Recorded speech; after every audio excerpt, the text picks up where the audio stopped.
Netcasts you love. From people you trust. This is Twit. Bandwidth for the Tech Guy is provided by Cachefly. CACHEFLY.com. Hi, this is Leo Laporte, and this is my Tech Guy podcast. This show originally aired on Easter Sunday, March 27th, 2016. This is episode 1274. Enjoy. The Tech Guy podcast is brought to you by Prosper. Prosper is a peer-to-peer lending marketplace that connects people who are looking to borrow money with those who have money to lend. Visit prosper.com/techguy to apply for a loan now.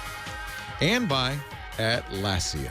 Unleash your team's potential with collaborative software tools like HipChat and Jira, which will enable you to work and communicate better together. Visit Atlassian.com to learn more. And by NatureBox. NatureBox is dedicated to making smart, delicious snacking easy. They have over 100 ridiculously delicious snacks that get delivered directly to your doorstep. Visit naturebox.com/twit and get 50% off your first box now. Well, hey, how are you today? Leo Laporte here, the Tech Guy. Time to talk about computers and the internet and home theater and digital photography, smartphones, smart watches. Have I left anything out? If it's got a chip in it, we'll talk about the Amazon Echo too. If it's got a chip in it, I'm here to talk about it. Echo's I love talking about the Echo. I probably shouldn't, since it's not, I don't think it's in widespread use. I'm sorry, I'm not talking to you. Oh, we have an Echo. She's responding now. Shh, go to sleep, little Echo. I don't know if it's in widespread use. Amazon pushed it like crazy on the Super Bowl. Remember those weird Alec Baldwin ads where he's talking to this black tube and ordering, I think, like $300 cashmere socks, which, let's be honest, probably doesn't speak to the average person. I mean, I guess it's good you can order $300 cashmere socks, but is that something everybody wants? I don't know. And yet the Echo does really cool things. You know, you can ask it for the weather, get a news update, get a timer. There's all sorts of new functionality. I see a company called Fin, Fin at fin.com, is building even more smarts. This is an interesting thing. Amazon has made this an open platform in the sense that anybody can design Echo commands. Sorry, I wasn't talking to you, Echo. I've turned her way down. What you can say. Take a look at the things to try section. Yeah, in the no, Alexa app. yeah, okay, thank you. This is going to be a problem. I can't use her name now. And then this week, Amazon announced that if you have a Raspberry Pi, which is a really cool $35 computer, it's been sold mostly to education and hobbyists, you can put the Echo software on it, and then, no, she's talking. She thinks I'm talking to her. And then she lights up when I say her name. And then you can build your own, in other words, which is really interesting. Next week, they're starting to ship the new Echo Tap, which is a portable device. And then in a couple of weeks or months, I'm not sure after that, the Echo Dot, which is another little thing. It's a microphone only that you can attach to your speakers. And, of course, what is Amazon's interest in this? Well, it makes it really easy to buy stuff on Amazon. Like, really easy. You know, I think Amazon, we often talk about the 5 horsemen of the modern internet. Microsoft, maybe Google, Apple, Facebook, who am I leaving out? And Amazon. And Amazon is in some ways surprising everyone with its strength. It is, get ready for this, a $275 business that is growing incredibly fast. If you bought Amazon stock in 1997 at $18, it's now worth $675. It would have been a good investment, but that's not the only way you measure the success of its company. Perhaps by revenue, not by income, because Amazon's interesting. They've dialed they have a little dial. It's almost like Jeff Bezos, the CEO, has a little dial where he keeps income as close to zero as possible. But the revenue is soaring. In 2015, $107 billion in revenue, but they only made $500 million in profit, net profit, because they invest the rest. And man, that's a recipe for growth if you invest it in a smart way. Amazon's now bigger than Walmart. It is the largest retailer in the United States. Bigger than Walmart. Some of that's because Walmart is shrinking a little bit. But are they shrinking because Amazon's growing? Maybe. Bigger than Walmart. Amazon sells everything, of course, from electronics to groceries. But for everyday products, it is the most popular e-commerce destination. And the point is that this is just the beginning of buying things online. The upside for Amazon is massive. 51% of all online shopping during the holidays was Amazon. But only 6% of total retail sales last year came from commerce. That means Amazon, if it continues to dominate, is going to see huge growth over the next. I mean, you've got 94% of consumers not buying online. When they come online, where are they going to shop? Well, Amazon wants to make sure it's at Amazon.com. And things like this Echo are part of the secret. You know, if they can get these in every house, and they're really useful. They're a little too expensive at this point. I think they're $200. That's kind of pricey. But if they can get these in every house, and by the way, it's really easy to buy stuff with the Echo on Amazon. All I have to do. Well, shall I give you a demo? I can give you a demo. Let's see here. Echo. Buy some batteries. I found several matching items in Leo's order history. The first is Amazon Basics AA Performance Alkaline Batteries, 48 pack. It's $13.09 total. Should I order it? Oh yeah, please. Okay. What's Leo's voice code? Now that's how it keeps my kid from ordering. Okay. What's Leo's voice code? No, okay, now I'm not going to give it to you because then I would be giving it out in the public. But if I gave it the 4-digit code, I would now have batteries on the way. And day after tomorrow, a pack of batteries would arrive. And it's anything you've purchased on Amazon. She just says, oh, yeah, you bought that once before. You wanted me to buy it again. Talk about an incentive to use Amazon. If you haven't ordered them before, it will put it on your shopping list. I think Amazon does that just to avoid accidentally, because it's listening all the time. If you accidentally say the trigger word, in my case, it's Echo, but it could be other words like Alexa, I'll whisper Alexa, or Amazon. If you say the trigger word, then it starts sending whatever you say back to the home office. And if you should accidentally, or the TV, or some clown on the radio should accidentally say the trigger word and then say, buy some stuff, you don't want it to just run out and buy stuff. That would be bad. Amazon might like that. But you kind of want to slow it down a little bit. So there's a little speed bump, but not much. And the fact that I can be, cooking or doing something and just think, oh, I need, look in the drawer, oh, I need some batteries, and be able to say, get some more batteries, and they come. That's pretty amazing. It knows my address. It has my credit card. Bada bing, bada boom. Amazon's even eating into Google's business because people are now searching Amazon for stuff, not Google. How do you shop? I used to often. I'm looking for, a necktie. I would shop online by searching Google for neckties. Now you just go to Amazon and shop. You search Amazon.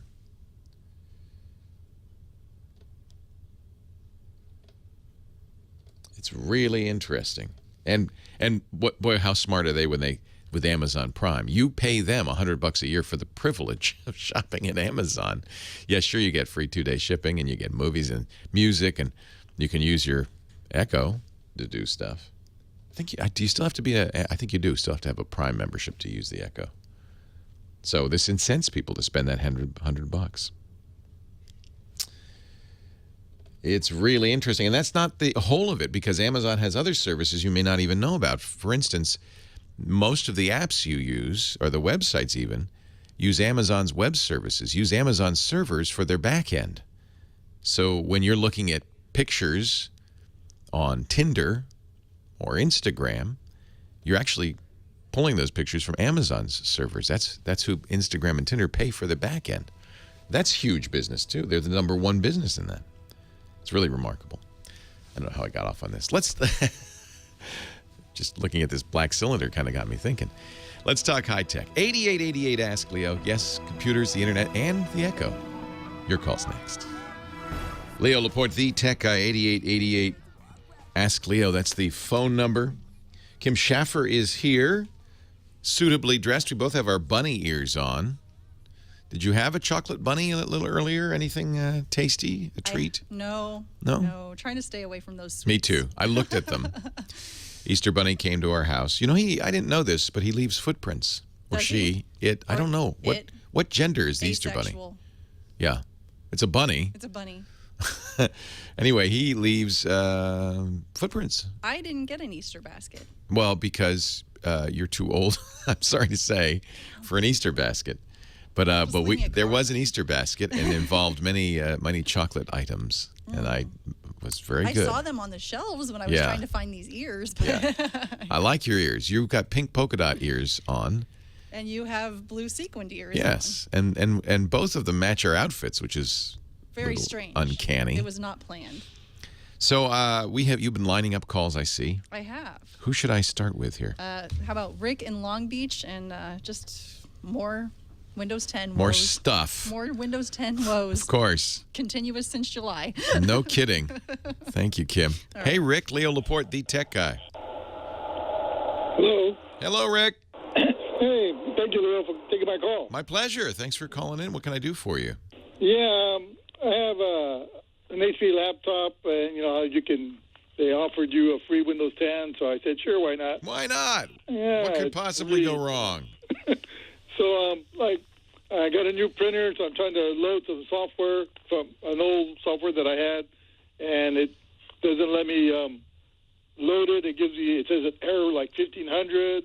Another installation in progress. Oh. Complete that one first before you can do anything else. But it's doing the same thing to my AVG anti-software. No updates. It's not letting nothing update because it's another installation. That may even be related. So I would remove the AVG. You don't need it. Mm-hmm. Windows comes with its own antivirus. You're using the free AVG? Right. Yeah. I tried to unload it, and I just did it right now again, and it's telling me the same thing. I can't uninstall it because there's another installation in progress, it says. So, and that was my thought was, hey, I'll just get rid of it. Well, let me Of course, in the install process, you rebooted, and you've tried rebooting because that would be one way to stop this. I am really not sure what's going on, but it sounds like something didn't wrap up. Have you been doing your Windows updates? Did you do all of those, and did they complete normally? Right. The Windows updates do. They update no problem. Yeah. But anything else, it doesn't. It doesn't allow it. Yeah. So there's an installer that many programs use that I'm wondering if AVG is using the same installer as that other program that isn't working. For a long time there were third-party, you may remember this, third-party companies making installers for Windows. But eventually Microsoft made its own better installer. And you know that those are installer programs when they have .msi on the end. That's short for Microsoft Installer. The Windows installer is the and would probably not be having this problem. But I suspect this is some other Windows installer running, and it's gotten broken, and it's causing problems in general. So, if I guess one thing we should check first is to see if Windows Installer is working. Well, since I still have this uninstaller up here, it says additional message. MSI engine failed to initialize. It is the Windows installer. Okay. So, yeah, we can fix this. It's kind of a complicated process. It involves the command line. Mm-hmm. You press the Windows key and type CMD, and then you've got a long command line but you're going to run MSI exec, and you can unregister it, and then re-register it, and that might fix it. Or you can uninstall it and reinstall it. But I'll tell you what, because it's such a complicated process, I'm going to put a link to an article from How To Geek, how to fix the Windows installer. This is for Windows 7, but it's applicable to Windows 10 as well. And there may even be, if you wanted to Google around, something even more applicable if you just say, Google fix Windows 10 installer. That's the MSI exec. That's what you're seeing. That's what's broken. So it's interesting. It's good to know. It's not some junky third-party installer, but it's broken. And this sometimes happens in updates and installs. Do you live in a subway? Are you? I'm not too far from the blue line, and it goes by. That's right. what you hear. It sounds like I felt like I was in the subway. We get those coming by. I love it. Every so long. I love trains. That's nice. Is there ever anybody on it? Oh, all the time. Oh, good. They're going to either Long Beach or they're going to L.A. Oh, I'm glad. Light rail's great. I think light rail's fantastic. Everyone should have light rail. So that's not an unusual. It is unusual.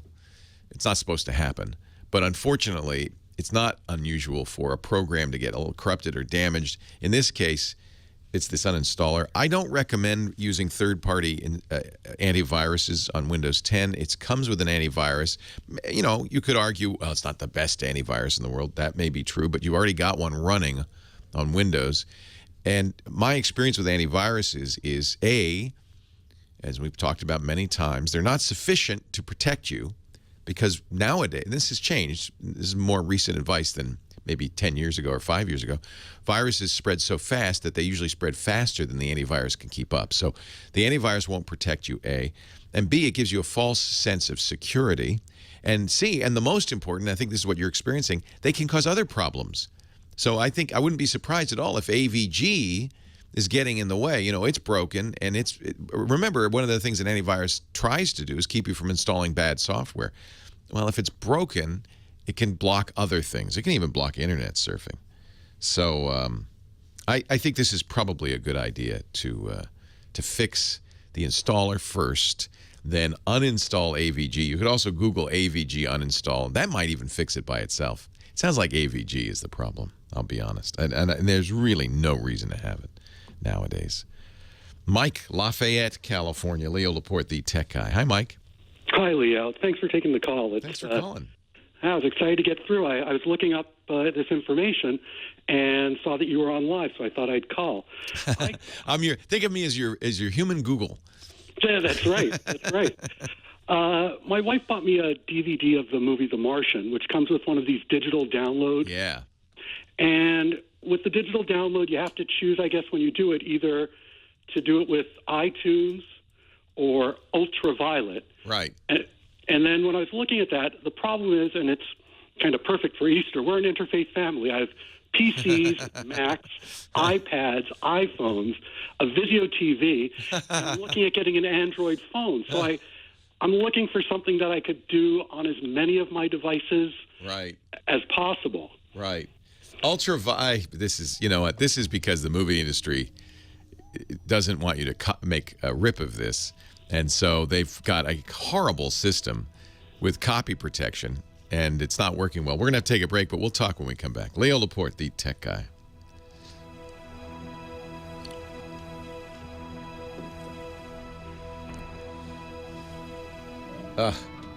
Just loathe Ultraviolet. And I'm wondering, is it the case that you can only activate one or the other, Mike, or? It says you need to select your preferred service. Uh-huh.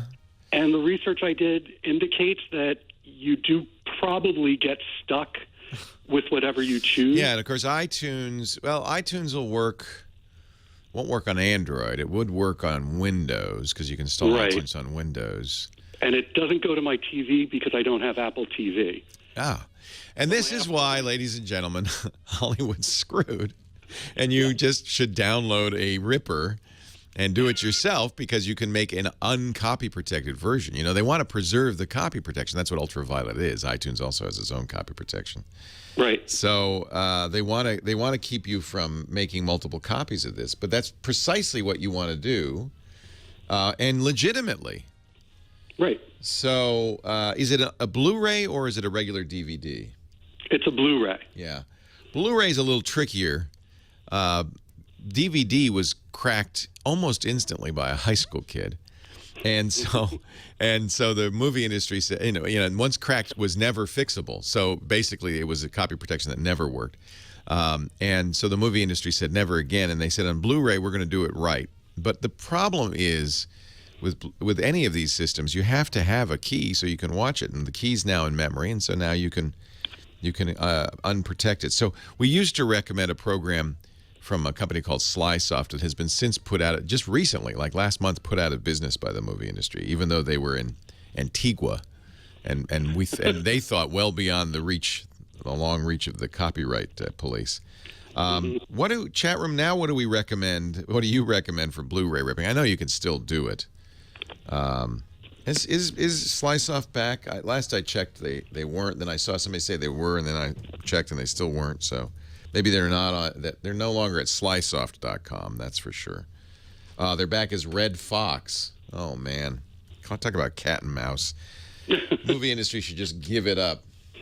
But it isn't. That's a paid program. I recommend it because it was about as easy to do as possible. This is what I would do. I mean, you're trying to be a good and decent citizen, but this is the problem with copy protection, is it's a pain in the keister. It doesn't work very well. Right. So you want to have a Blu-ray ripper. There are lots of ways to do this. I'm trying to see. Handbrake is the one I recommend for DVDs. And I've used that in the past. That was a couple years back with the DVD I owned. So the trick with Handbrake is a little different for ripping Blu-rays because Handbrake doesn't have any, cracking tools. Right. So you need something that will help. Download, install Handbrake. Start ripping Blu-ray with Handbrake.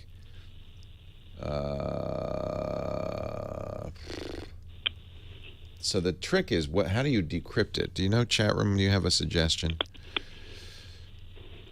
Handbrake in a Linux VMware needs nothing else. You need make MKV at makemkv.com. Mm-hmm. So just as with a DVD, you have to have VLC plus Handbrake, 2 free programs. For Blu-ray, you need make MKV, and then you can rip it with Handbrake. So that's what I would do. It's technically illegal, but you own the disc. Right. And the movie industry brought this on themselves by this crappy solution, these digital copy solutions. So there you go. Just do that. Okay. Hey, thanks. Take care. Thank you. I didn't want to go on the air with all of this, so we're doing that off the air. But I'll mention it briefly. Well, and it'll be on the podcast for that. And it is on the podcast. Great. Thanks, Mike. Thank Take you. care. And in the show notes.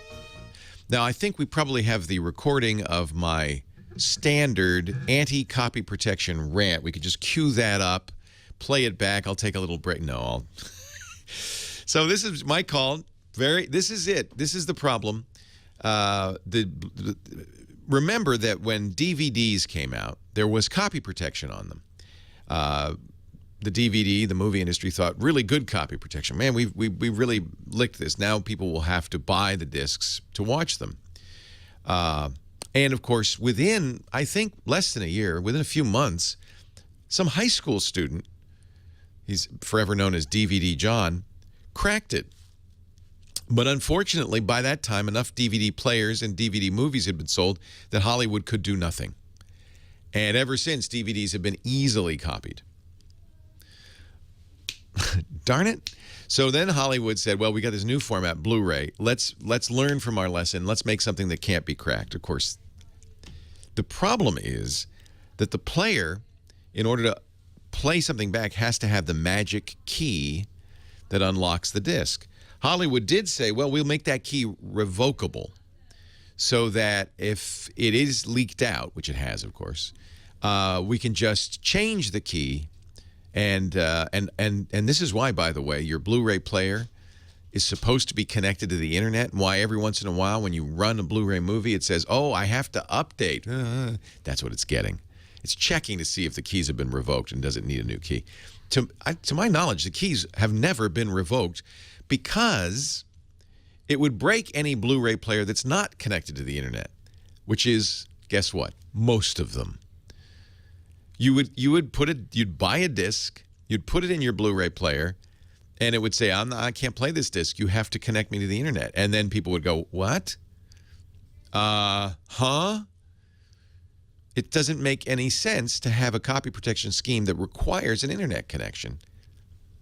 I mean, that's ridiculous. But this is the ridiculousness of copy protection. Look, I understand. You don't want your movies stolen. I completely understand this. But may I point out that the pirates have known how to they're not stopped by this. People who want to steal movies will continue to steal movies in all sorts of ways. The only people ever inconvenienced by these Fakatka crazy, insane copy protection schemes are normal people like Mike who bought the movie and I just want to play it. That's who is inconvenienced. That's who's slowed down. And unfortunately, what ends up happening is that's who then learns how to use techniques to crack the movie. So you're just annoying. You're just annoying people, movie industry. You're not, obviously, you're not slowing down piracy. It doesn't work. So stop annoying your legitimate customers. It's like when I pay $13.50 to go see a movie, and the first thing I see is an ad saying, don't steal this movie. It's like, dudes, anybody in this theater has paid you money to see this movie. You already got our money. You're talking to the wrong people. Okay, rant over. Can we record that and then I just won't have to do it ever again? We'll just put it on the website. The answer, Mike, is to stop trying to use these really terrible digital copies that they put on the Blu-rays because they're still copy protected. That's why you have to use Ultraviolet or iTunes. Their copy protection is broken. It's annoying. It gets in your way. It'll keep you from watching it on whatever device you want, et cetera, et cetera, et cetera. It's a simple Google search. How do I use the word rip a Blu-ray movie? And you'll find 100 ways to do it. And guess what? The bad guys have known this since day one. They're not slowed down. My suggestion is get a program called Handbrake, which everybody should have. Handbrake, HANDBRAKE.FR. It's from France, where obviously these people just don't care about the Hollywood. They don't care. And they've made a program that will take a Blu-ray and make it into a smaller, more convenient file that you can play on everything. And you can even in Handbrake say, I'm making this for an iPhone, I'm making this for an iPad, I'm making this for my computer, I'm making this for my TV. You can tell it. So it chooses the appropriate quality, etc. To get through the Blu-ray copy protection, you'll need an additional program, but Handbrake will explain how to do that, or your Google search will. But that program is basically a DVD player or a Blu-ray player, and it just loads the key into memory. That's all. It has to be able to do that, or it wouldn't work. And, I don't want to go too much detail because I don't want the motion picture industry getting mad at me. Look, piracy is a bad thing. Please don't steal movies. If you love movies, if you love music, don't steal them. Support the people who make them. Of course, it's expensive. Buy the movies. But Mike bought the movie. Mike probably has already seen the movie in the theater and bought a copy of the movie. All he wants to do is put it on his phone. And you don't make that easy. So make a copy of it, Mike. And by the way, technically I guess it's illegal, but I can't imagine that anybody, any law, any court in the land would fine you for this because you own a copy. Now, don't make copies of movies you rent. Don't get it from the red box, make a copy of it, put it back. That's not nice. Be nice. Be honest. Be decent. Do the right thing. And I can say that, and you know what? There's plenty of bad guys who go, Leo, what a joker, who will continue to rip the movies off. That's not the solution. Prosecute those guys. Yeah, prosecute those guys, not your users who are buying your movies. Jose, Santa Ana, California. Leo Laporte, the tech guy. Hey, Jose. Hey, Leo. Welcome. Thank you very much. Hey, I just got I had a Dell Inspiron 15R laptop, and it was stolen, and it had a lot of, like, intellectual property, but I wasn't really, like, on a Facebook account. I had a Google Chrome, and I didn't really do any backups. I didn't have a flash drive. I just, I didn't think that I'd get it stolen. Oh, I'm so sorry. That just sucks. You will back up from now on, won't you? I will. That's a hard lesson to learn, and I'm sorry that happened to you. It's horrible lessons. Yeah. But, I'm over it. And the thing is that I just recently got a text by Facebook saying that my passcode reset has been resetted, and they give me a passcode, but I don't have a Facebook account. You don't have a Facebook account? I don't. What is Facebook thinking? So just ignore that text then. Well, I'm thinking I do have my telephone information on my computer. Yeah, maybe they're trying to get into your Facebook account. Well, so you're saying that not only did you lose the computer and not have a backup, but you didn't have the computer itself didn't have a login or anything? Oh, I had a Chrome account, a Google Chrome, and your your passwords weren't in like a text file on the desktop saying passwords.txt, were they? No, it was locked. It would lock, and I would, okay. Strongly suggest on portable devices, that means iPhones and laptops, that you encrypt the hard drive. Both Windows and Apple have technologies to do that. Apple's called File Vault. Windows BitLocker is not available except on the Pro version, unfortunately, of Windows. But if you have a Pro version, use BitLocker. If you have a Mac, use File Vault. Encrypt it. By encrypting it, you're preventing a bad guy, even a bad guy who has physical possession of your laptop, from reading anything on the laptop. Because your laptop just had a login doesn't mean it was encrypted. That means they could take the drive out and still read it. So whatever was on that drive, you're going to have to change those passwords. If you don't have a Facebook account, nothing to worry about. How can they break in? Leo Laporte, the tech guy.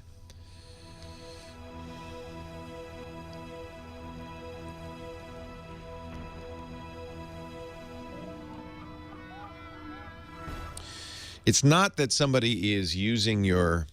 So let's say they have your laptop and they know your phone number.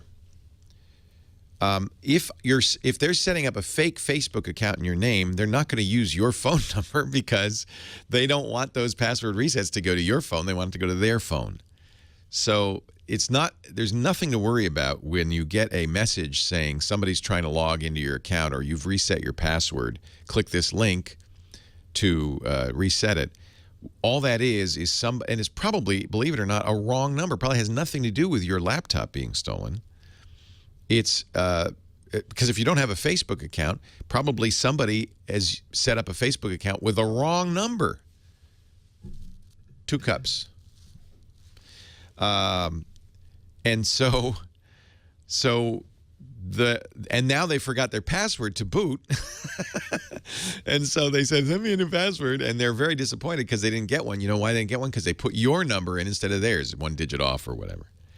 The bad guy is not messing with you in this case because you don't have a Facebook account. Now, a bad guy might try to set up a Facebook account in your name, but you could do that. I could do that. Nobody needs your laptop to do that. Then they're certainly not going to use your phone number for the password reset. That would be cuckoo. So I don't think you have to worry about that. Now, you do have to worry about the fact that you should assume that the bad guy has access to the entire contents of that laptop. Unless you used a whole drive encryption, which I always use on all my laptops because those get lost and stolen. So you don't, if somebody has physical access to your hardware, it's pretty hard to keep them out unless you have whole drive encryption with a long, strong password. If you did that, then all they have is gobbledygook. They're going to sell the laptop for parts. Probably that's what happened anyway. Really unlikely that whoever stole your laptop is now going through your stuff. They don't do that. They're usually, junkies, and they just need the money. They sold it for $50 to somebody. Now, maybe the person who bought it got curious and went through it. So you should assume that whatever was on that laptop, bad guys have now.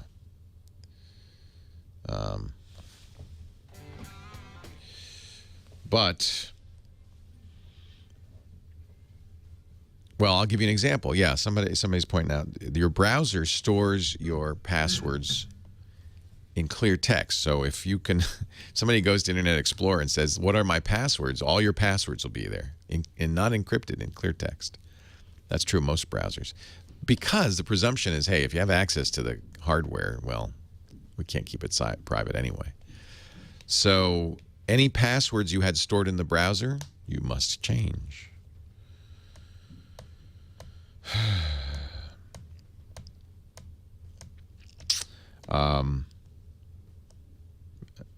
I would change all your passwords. What else could be bad? Well, they have all your phone numbers, probably. They have your locked slow mo doesn't matter. Let's say almost everybody has a login, right, to their laptop. The problem is that doesn't stop anybody. That's not encryption. You need encryption. Leo Laporte, the tech guy. Oh, I feel so bad for Jose. Laptop stolen or lost. He's worried now because all his stuff is on there. So let me talk a little bit about if you carry stuff around. I would do it on I do on every computer, but certainly on a phone or a laptop. This is where encryption comes in, and we talk a lot about encryption because of this FBI and Apple kerfuffle. But this is why Apple put encryption on there. It wasn't to keep the FBI out. It was in case you lost your phone or you lose your laptop. It isn't on by default in most cases. It is on by default in the iPhone. That's nice. Android devices, it is not on unless you own an Android device made by Google, a Nexus device. But you can turn it on. And I would suggest doing so, because once somebody has physical access to your hardware, your laptop, your phone, your tablet, they have all the time in the world to break into it and steal stuff. So turn on encryption for sure. File Vault on the Mac, turn it on. On Windows, if you have Windows Pro, turn on BitLocker. I don't know why Microsoft doesn't make it available in Windows Home. That's unconscionable. They really ought to. There is hard drive encryption in your BIOS. Turning that on would probably do the job too. In fact, I think that would work pretty well. So you go into your setup, when you press F12 or escape or delete on boot before it gets to Windows, and then go in there and see if there's an encrypt your hard drive. Now, don't lose that password. It's okay to write it down, put it somewhere.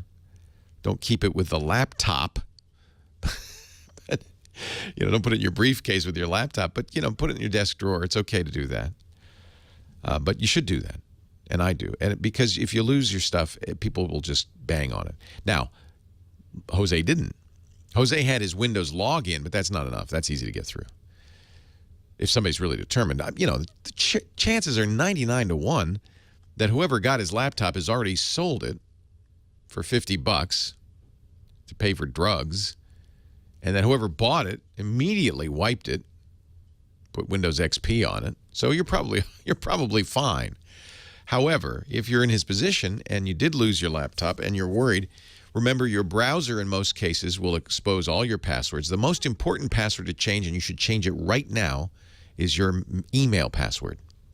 Change it right now. Because, of course, if somebody wants to steal your other accounts, if they have your email password, they can just request a password reset sent to your email, and they'll get it. They may not even, in fact, if I were them, I wouldn't even change your email password. Because that way they can check your email and look at it all the time without you even knowing. So change your email password immediately. And then one by one, go through your bank, the most important accounts first. Bank, credit cards, anywhere they could steal your money. Work your way through them, and then, your social media accounts, all of that. Change all those passwords. But the first thing to change is your email password, because if you change your Facebook password first, and then the bad guy goes and tries to log in and says, this isn't working anymore, he can request an email from Facebook with a password reset, which will get sent to your email, but he can read it, and then he can say, oh, good, let me fix that. And while I'm at it, let me get into everything else. So turn on encryption on your hard drive, on your phone, please. And this is why Apple's fighting so hard to kind of not weaken this. It's not because they don't want to help law enforcement. Of course they want to help law enforcement. Who doesn't? Let's help. We want to catch bad guys. That's fine. It's that they're worried that if they weaken this encryption, then when you lose your iPhone, the guy who gets it will go, oh, yeah, that's not going to slow me down, and get in there. And now he's got all your stuff. You don't want that. 8888 Ask Leo. And then, by the way, back up. I feel so bad for Jose. Robert, Los Angeles, Leo Laporte, the tech guy. Hi, Robert. Hi, Leo. Let's talk. I can't believe I got through. I'm glad you got through. I love your show, and I love how polite and how concerned you are with all your callers. Thank you. But there's one thing I don't understand. I mean, I'm not the smartest guy in the world, but how come Apple has this huge team of lawyers and they just don't tell the FBI in court, look, you're the FBI. Just send a request to the NSA on that phone number and bring it right here in court and show us what the NSA, the federal government, which who the FBI is, what you have. I don't understand that. Well, I think they have. I'm sure they have. So, first of all, and this is, by the way, one of the points. They didn't tell you. Apple made this. If you read Apple's response to the FBI request, they made this point. You have a lot of information. You go to it's not just the NSA. You go to the phone company, and you will have all the texts sent and received by that phone. You'll have all the numbers that phone called or received a call from. You'll know the location of that phone at all times. You're going to get a lot of information just from the carrier, from the phone company. The NSA and the FBI, there are rules about how they can work together. Remember, NSA is not supposed to work domestically. It's a spy organization for international spying. FBI is the domestic law enforcement. So there are rules about how they can cooperate, although you're not far off because the NSA just announced they would be helping local and national law enforcement with information from their databases. So you're not far off. It may well be the FBI's done that. See, here's what I think. The FBI doesn't care what's on that phone. They really don't. The two phones that were the personal phones of the terrorists, let's call a spade, of the terrorists, were destroyed before their shooting incident. This phone was not destroyed because it wasn't owned by the terrorists. It was owned by the San Bernardino County Department of Health, and so it's a government phone. It was the owner, as should all of you know that when you have a phone that's owned by the company you work for, nothing is private on that phone, even while you're using it. So I don't know how smart this guy was. He's obviously not very, but he probably didn't destroy that phone probably because he'd never used it for anything nefarious. He'd be foolish to. He had his own personal phone. The FBI doesn't really care about this phone. In my opinion, the FBI wants to set a precedent. They merely want to establish that that they can go to Apple and say, you need to write new software that lets us into this phone. Right, I understand that. But if Apple can show, Apple is like, say, on our side, if Apple can show that they're, like, okay, the NSA could be a rogue agency. No, Apple did say, in fact, here's more information. Before this went public, Apple said to the FBI, Ixnay, shut up, we'll help you. Just don't make a big deal about this in public. We can help you. For instance, let the phone back up. We'll give you the contents of the entire backup, no problem. The FBI then said, oh, well, we changed the password now. We can't. Because this is stupid. Or is it stupid? Either they were dumb and did the wrong thing. Apple said, if you'd asked us, we would have told you this, but you didn't ask us. Or they didn't really want this. They didn't want this to go away. They made it public. They want a court decision. I understand the FBI's point of view. But the point of view for American citizens is when they made this huge organization called Homeland Security, they were supposed to all fall under that control. And I think I think you're right. No, I don't think you're wrong. I think because they're not calling the NSA's bluff. we don't know that, Robert. They're never going to say, "Oh yeah, we asked the NSA." In fact, this has all been put on a back burner because someone no one knows said, "Oh, we'll help." Maybe it was the NSA. Leo Laporte, the tech guy.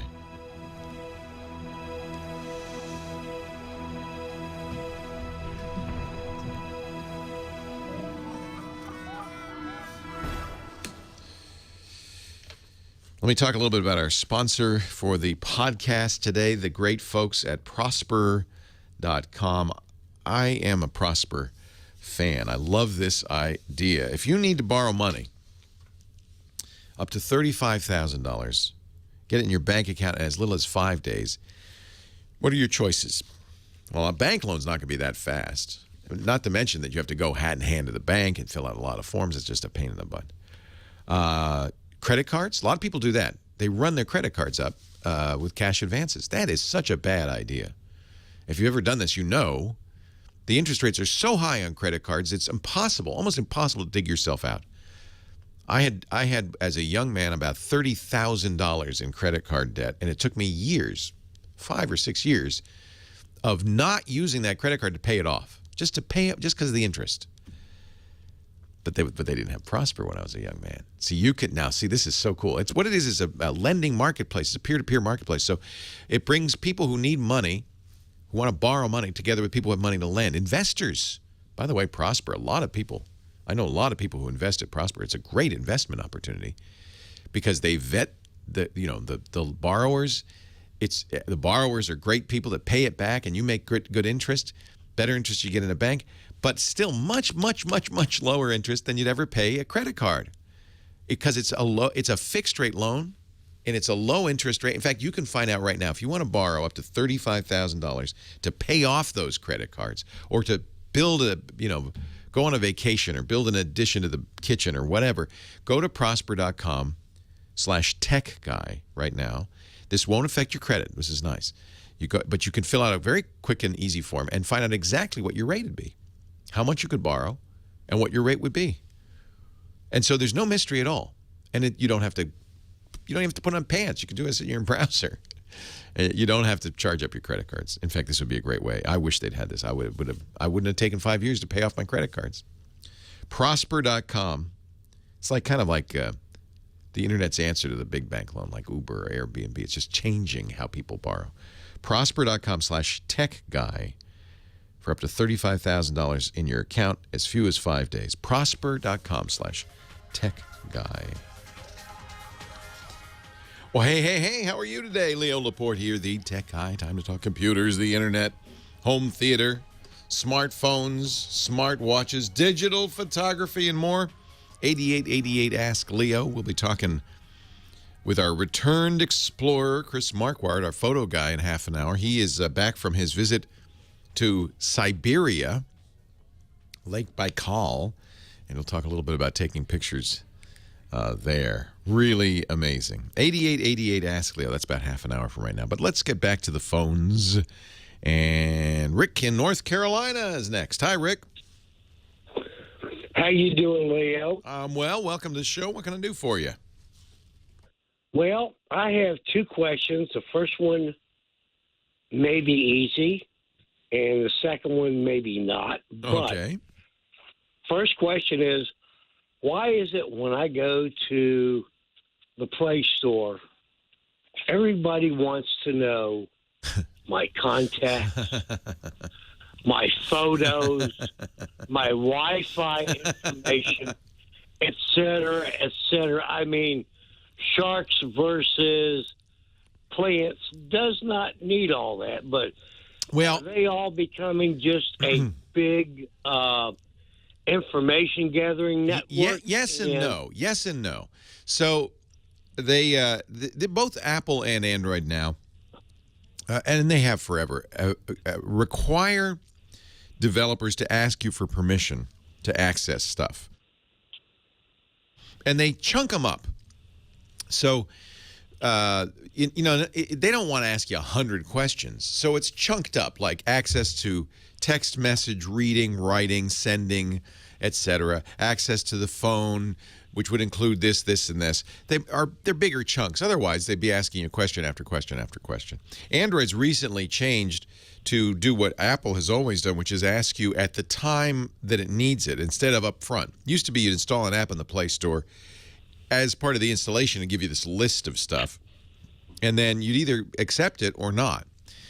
Now it's more like Apple, where it still gives you some list of some stuff, but it doesn't ask, it doesn't need contacts until it needs contacts, and then it asks you. A lot of apps have gotten good about explaining why they're asking for this before they do. Sometimes it's legitimate. For instance, people freak out when they say, because they see the permission that allows an app to send an SMS, but that's part of the overall text message permissions, and the app might need text messaging to verify your identity, for instance. So it'll send itself a text message to verify you. WhatsApp does that, for instance. Now, I agree with you. Asking for contacts is fraught with peril because, of course, it could, in theory, mine your contacts for people you know and market to them, things like that.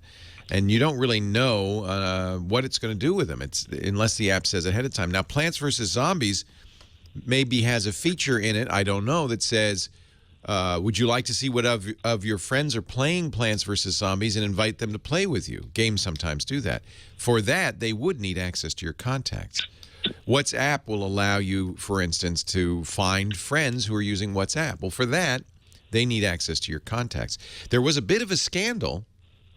Was it with WhatsApp, with one of these apps, that they were downloading your contacts and keeping that database. And they said, well, we do that because it's an ongoing process. Every time a friend joins, we compare it with your contact list just so that we can send you a notification. Hey, your buddy Joey's joined. If you ever get that from an app, then you know they have your contact list. They're keeping it on their servers. So the answer to your question is yes and no.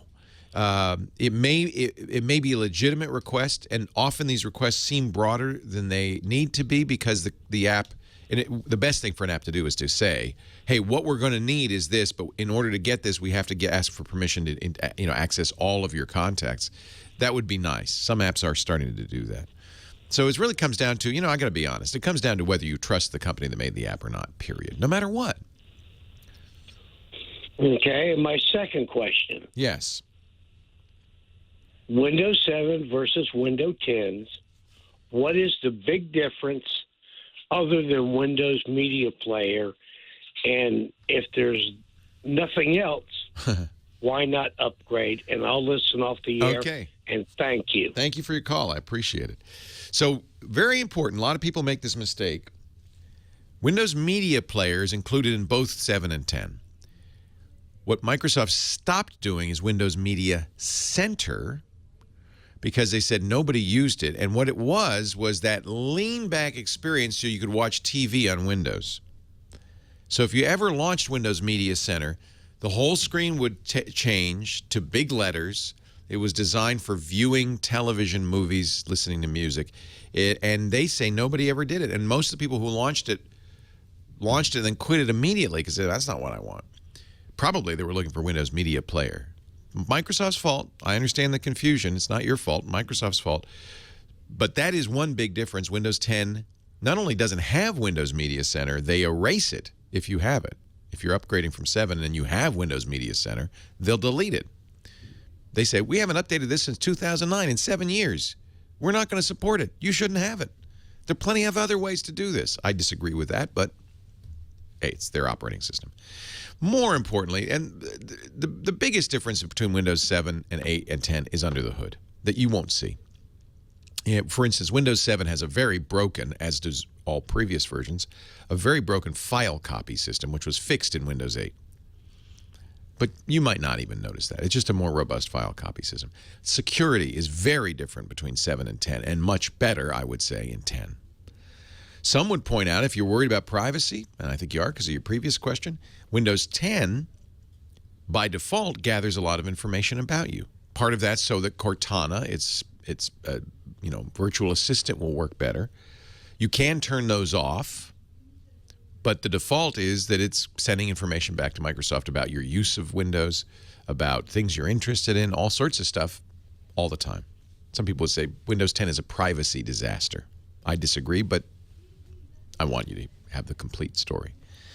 The interface has changed. Remember, Windows 8 introduced a tablet interface to Windows 7 that was not there previously. Windows 7 was very much what we call a desktop interface, as you would use with a laptop or desktop computer, with the start menu and everything. With Windows 8, they eliminated the start menu. They brought these big buttons in. They really went to a tablet interface. People complained, so Windows 10 is a hybrid. They backed off on the tablet interface. It's still in there. In fact, you can switch to tablet mode on Windows 10, and it'll look much like Windows 8. But they brought back the start menu. And for people who used and loved Windows 7, tried and hated Windows 8, Windows 10, I think, is a perfect compromise. So I do feel like the user interface on Windows 10 is quite good.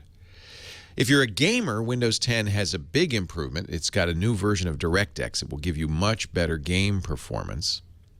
And for gamers, Windows 10 is almost a certain upgrade. Now, why wouldn't somebody want Windows 10? Well, they may be running older software that doesn't work well with Windows 10. That's not unusual, or older hardware. And some people just say, I don't want my interface changed. I like Windows 7. I like it to look this way. I don't want to have this tablet interface. I don't want to have this new style start menu.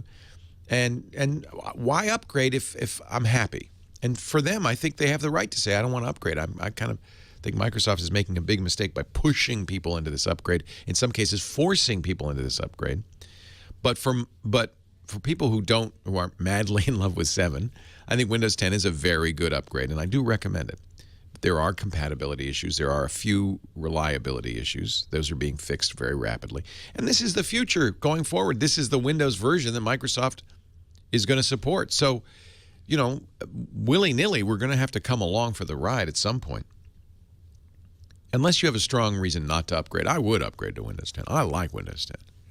And I loved Windows 7. Windows 8, not so much. So I think Windows 10 fixed a lot of that. But you shouldn't be forced. It's your decision. There are some reasons you might want to upgrade. I hope that answers your question. Leo Laporte, the tech guy. More of your calls. And Chris Marquardt, our photo guy, coming up. Rocco, Lancaster, California. You're next. Hi, Rocco. Leo Laporte, the tech guy. Thank you. 2 issues. Is there a keyboard that's available for just adding to a desktop? Because I have vision and motor skill issues. With all the buttons that are extra, just the letters and the numbers, or I can be able to print or type without interfering with all the other buttons that I don't have any use for. You want a special simplified keyboard. Roger that. Just for people that have older people. I'm a senior, and just motor and vision issues. Absolutely. There are quite a few of these. Living Made Easy is a website in England, but they make a really nice set of devices designed for computer input for people with various ability issues, varying ability. They have some great keyboards with big, colorful keys that are easy to press. Now, I imagine they sell these in the United States. Let me just check the Big Button USB keyboard from Key Needs. Yeah, I'm talking big buttons, big dollars. No, you know what? 17 pounds, which is probably about $25. And then here's one that is very expensive, made by a company called Hypertech. It's 120 pounds. That's more like $150. Let me see if we can find it in the U.S. here. I don't have any money. Yeah. The other thing you might check is a local independent living resource center, that kind of place that would offer you some assistance in this kind of thing. But this is called Living? Keyboards should be livingmadeeasy.co.uk. Now, that's a British company, so let me find somewhere that's local. But we'll put that in the show notes at techguylabs.com. But this is absolutely, there are quite a few. Hypertech, which makes one of these keyboards, is a Canadian company. Hypertech. Well, countries I don't care about. I know, as long as you can get it, right? I'm talking about availability and cost. Yeah, let me see if Amazon sells these keyboards that make it easy for you to order them. But the short answer is there's lots of these for a variety of special needs, and it's It's, not necessarily expensive. A keyboard shouldn't be expensive.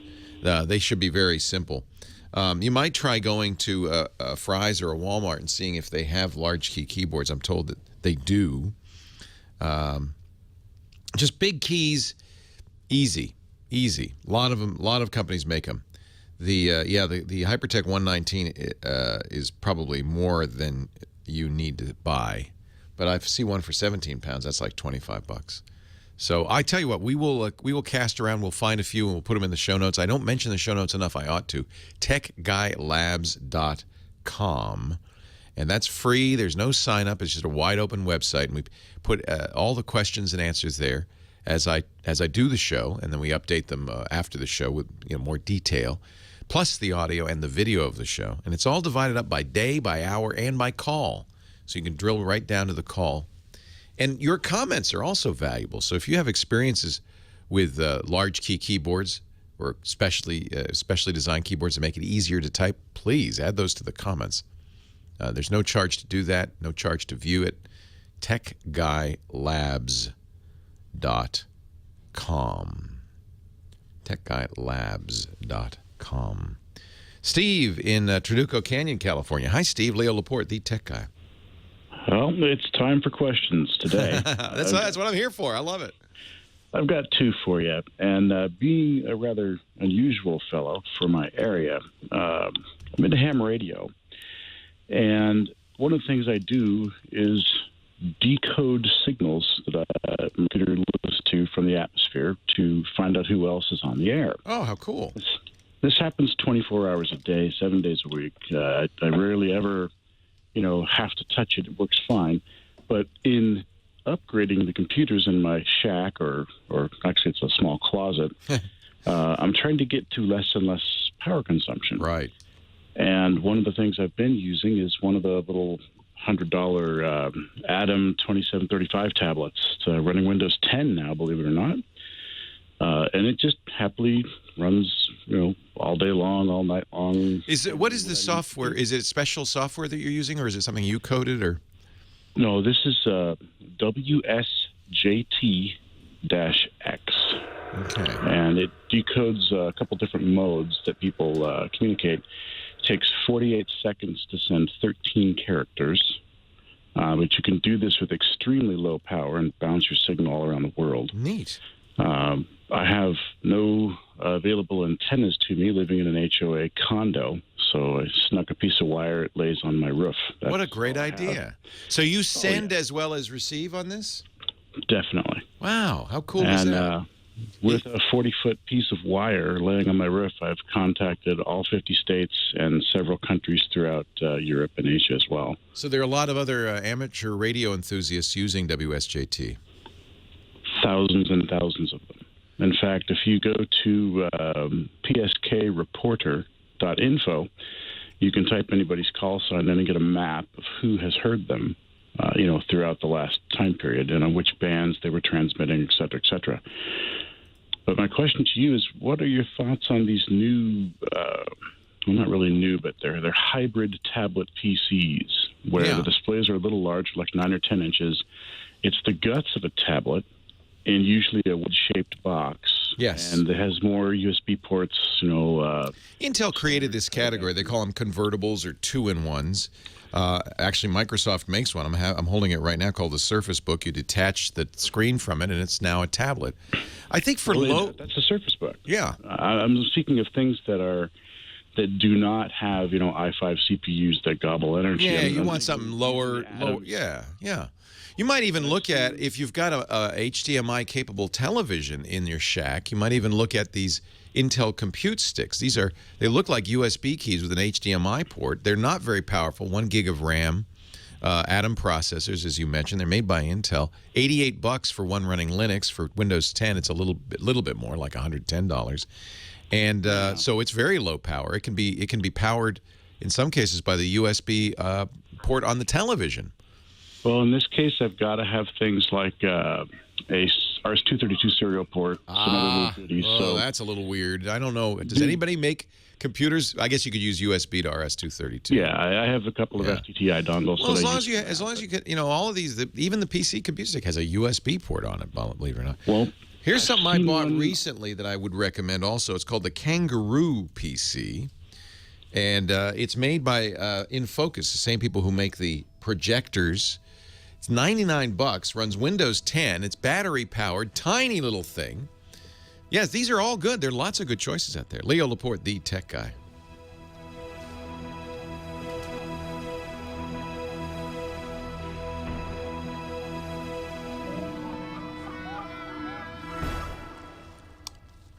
Our show today brought to you by Atlassian. I'm a big fan. It's so funny because I think, wow, this is very high-end stuff for developers and big companies making software. And then I realized, oh, wait a minute. We're using 3 out of these 4 products made by Atlassian. In fact, if you're a developer, you certainly know the name Atlassian. The Jira code tracker, the project manager. We used Jira when we were designing the new website. It was awesome. Our team was in Austin. We're here in Northern California. We could keep track of what they were doing. They could ask us questions and keep track of what we needed. It made it so much easier. We also used HipChat to communicate with them, and we like that so much. We now use HipChat globally in the business.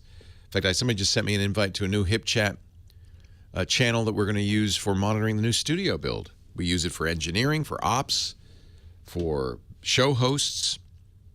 HipChat is awesome. It's kind of a instant messaging / video chat that has integration with all of the tools you use, runs everywhere. Just incredible.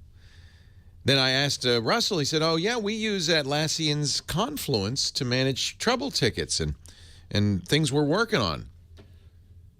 Or organize your work, create and share documents, discuss, centralize, organize. And then, of course, there's Bitbucket for the programmers that lets you test, review, and manage code in real time. Atlassian has it all going on, man. This is great software that we really couldn't run Twit without.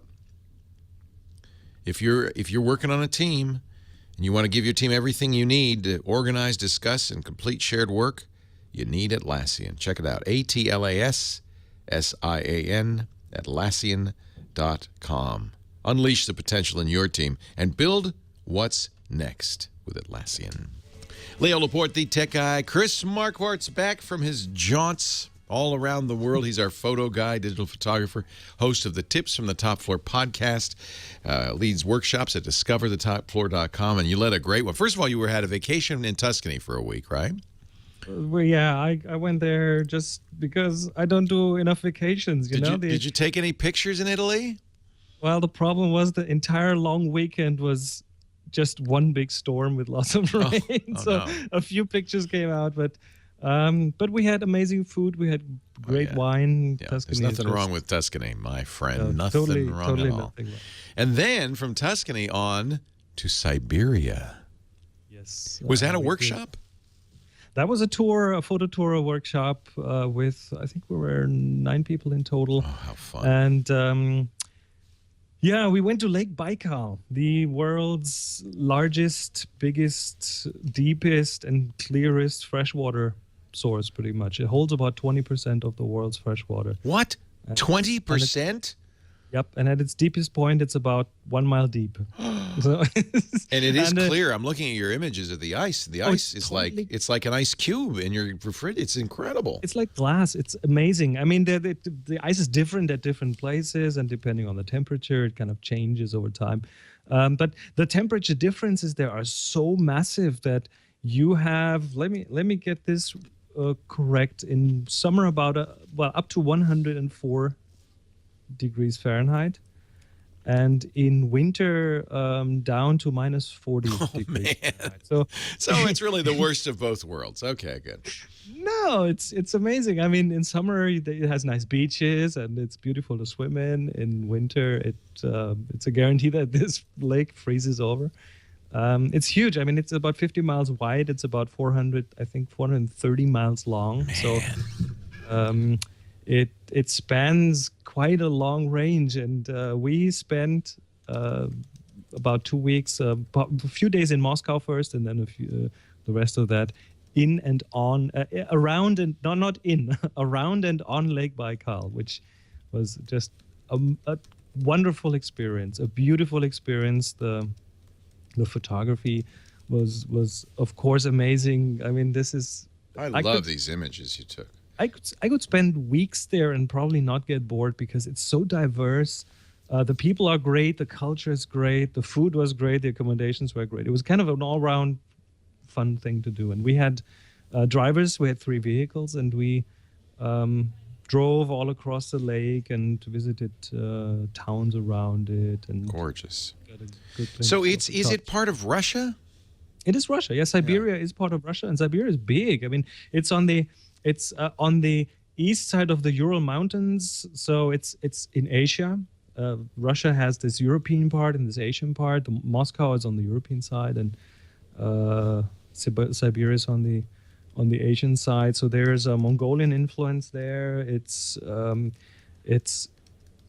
wonderful.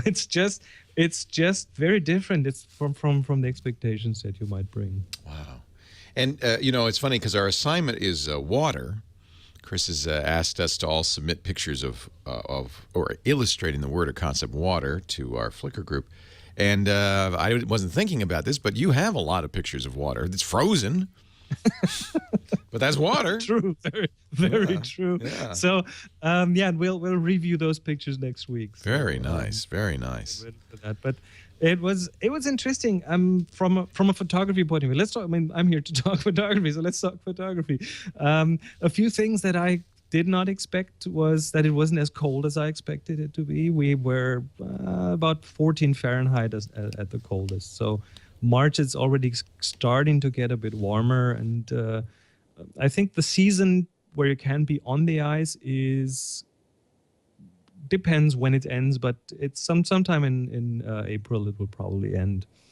Then you can't drive on the ice anymore. But boy, you have videos on YouTube of so-called driving on the ice, which means mostly doing wheelies. But I see he did that for the camera. He was a show. Our drivers were amazing guys, and we asked them to do that for the camera. Where can people see all these images and videos? Is there a place? Well, if you go to discoverthetopfloor.com, I've actually put a list up there because we on the spot when we were there, like within the first day, we decided to go back to Lake Baikal next year in February. It's already.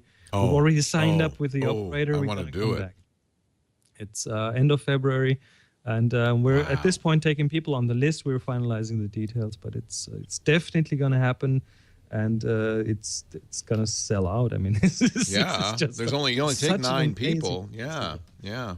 What fun. So what photographic lessons have we learned here? Well, first of all, minus 10 degrees Celsius, 14 degrees Fahrenheit, no problem for current batteries in cameras. Oh, interesting. The fact that the thing I used to tell people is keep them in your pocket, keep them warm. Mm-hmm. I had no problems whatsoever with a current battery, and I'm talking like cameras that have been built within the last 3 years, I would say. So that was kind of good because I brought way too many batteries. Were you shooting the Canon 5D Mark III? That's your usual. No, still the 5D Mark II. Mark II. Still that. Good. I don't feel so bad. That is about 5 years old, and those batteries are just fine. Nice. The change between the warm car and the cold outside also turned out to not really be a problem. Yeah, people worry about condensation, that it might fog up the lens. It might it will happen if you go out and stay out for an hour and the camera really gets to that temperature. But as long as the camera, I mean, you have the camera in the car on these kind of tours, we spend a lot of time in the car, we drive from A to B, and then we go out and shoot for, I don't know, 30, 45 minutes and then come back in. That time is not enough for the camera to completely get to 14 Fahrenheit. And then you come back to the car is heated. The air is pretty dry there anyway, because in this cold weather, the air just cannot carry that much humidity.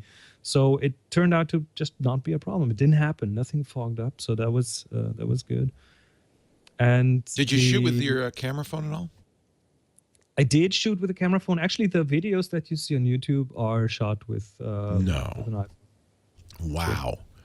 That's always blows me away now that we carry in our pocket a camera that's as good as any point and shoot, minus the zoom, I guess. But boy, and better than most video cameras. Oh, and in these conditions, you have plenty of light, so light conditions are not a problem at all. No problems with noise or things in the video. How do you get there? Do you fly to where do you fly to? Oh, you're flying to Moscow, and then we flew together as a group to Irkutsk, which is in I know Siberia. Irkutsk. That's near the Kamchatka Peninsula. It is, yep. And I only know that because of the game Risk, by the way, but it sounds like I'm very, very, geographically sophisticated. That's exactly where I knew it from, too. And I always ended up in Irkutsk and lost. Irkutsk. But no, that's where we flew in, and then from there it was actually the biggest surprise was in Irkutsk. We spent the first 2 nights in a Marriott hotel, so it's really it's traveling is so much easier than it used to be, and I don't know. I have mixed feelings about that, but boy. We also spent time in real Russian accommodations, but not really. The comfort was there. Did you drive a Lada? No, what we drove were 2 of the vehicles. Looked like you had Range Rovers, like nice cars. Well, these were what were the Toyota Land Rovers? Oh, Toyotas, okay. And one was kind of almost straight out of Hollywood, one of these high big wheel vehicles with leather interior and stuff. Nice. So we traveled in style. Find out more at discoverthetopfloor.com. That's Chris's site, and he's got links to the photos, the videos, and information about next year. If you want to go where it's really cold. Chris Marquardt. We'll see you next week. Sure. A review of our photo assignment. Don't forget, take a picture that illustrates. I uploaded a picture, by the way, Chris. I have one in there. I'm not going to tell you which one. I don't want no special treatment. It's on Flickr, our tech guy group. And if you get your picture up there, maybe you'll be reviewed next week. Leo Laporte, the tech guy. I put one picture up there. I should put another one because I have lots of pictures of water. We went to the Mendocino coast. But it's under your account, so I'll definitely You'll find know. it. I know. It does say my name on it. Well, you know what I did? I bought that Leica Q, so I've been having... Of course. Oh, what a nice camera. Oh, my God. So Lisa in New York, Lisa's shooting the Sony A7S with the Leica 50, and I'm shooting the Leica Q, and man, it was fun. Beautiful. Man, there's something about the light you get from those. It's just incredible. Yeah. Well, that would certainly be good for this. Yeah. Baikal, now, it looks like a lot of these are macro shots. Yeah. No. Most of those are actually either wide angle with a 24 millimeter or a bit of a longer focal length, 100 to 300, somewhere in that range. But most of the ones that you see something like really big in the foreground, those are taken with a wide angle lens. Yeah. The wide angle, you know what? The wide angle makes you get closer if you want a subject. I kind of like this that. one. The one you're just showing is a telephoto. So you zoomed in on that. I zoomed in on that. That This looks is a like wide angle. Yeah. That's a wide angle. That's a zoomed in kind of shot. Yeah. Oh, that's beautiful. Somewhere in the middle. I love the sky in that one. God, that was so beautiful. Oh, look at that. Now you tell me that's not a macro, huh?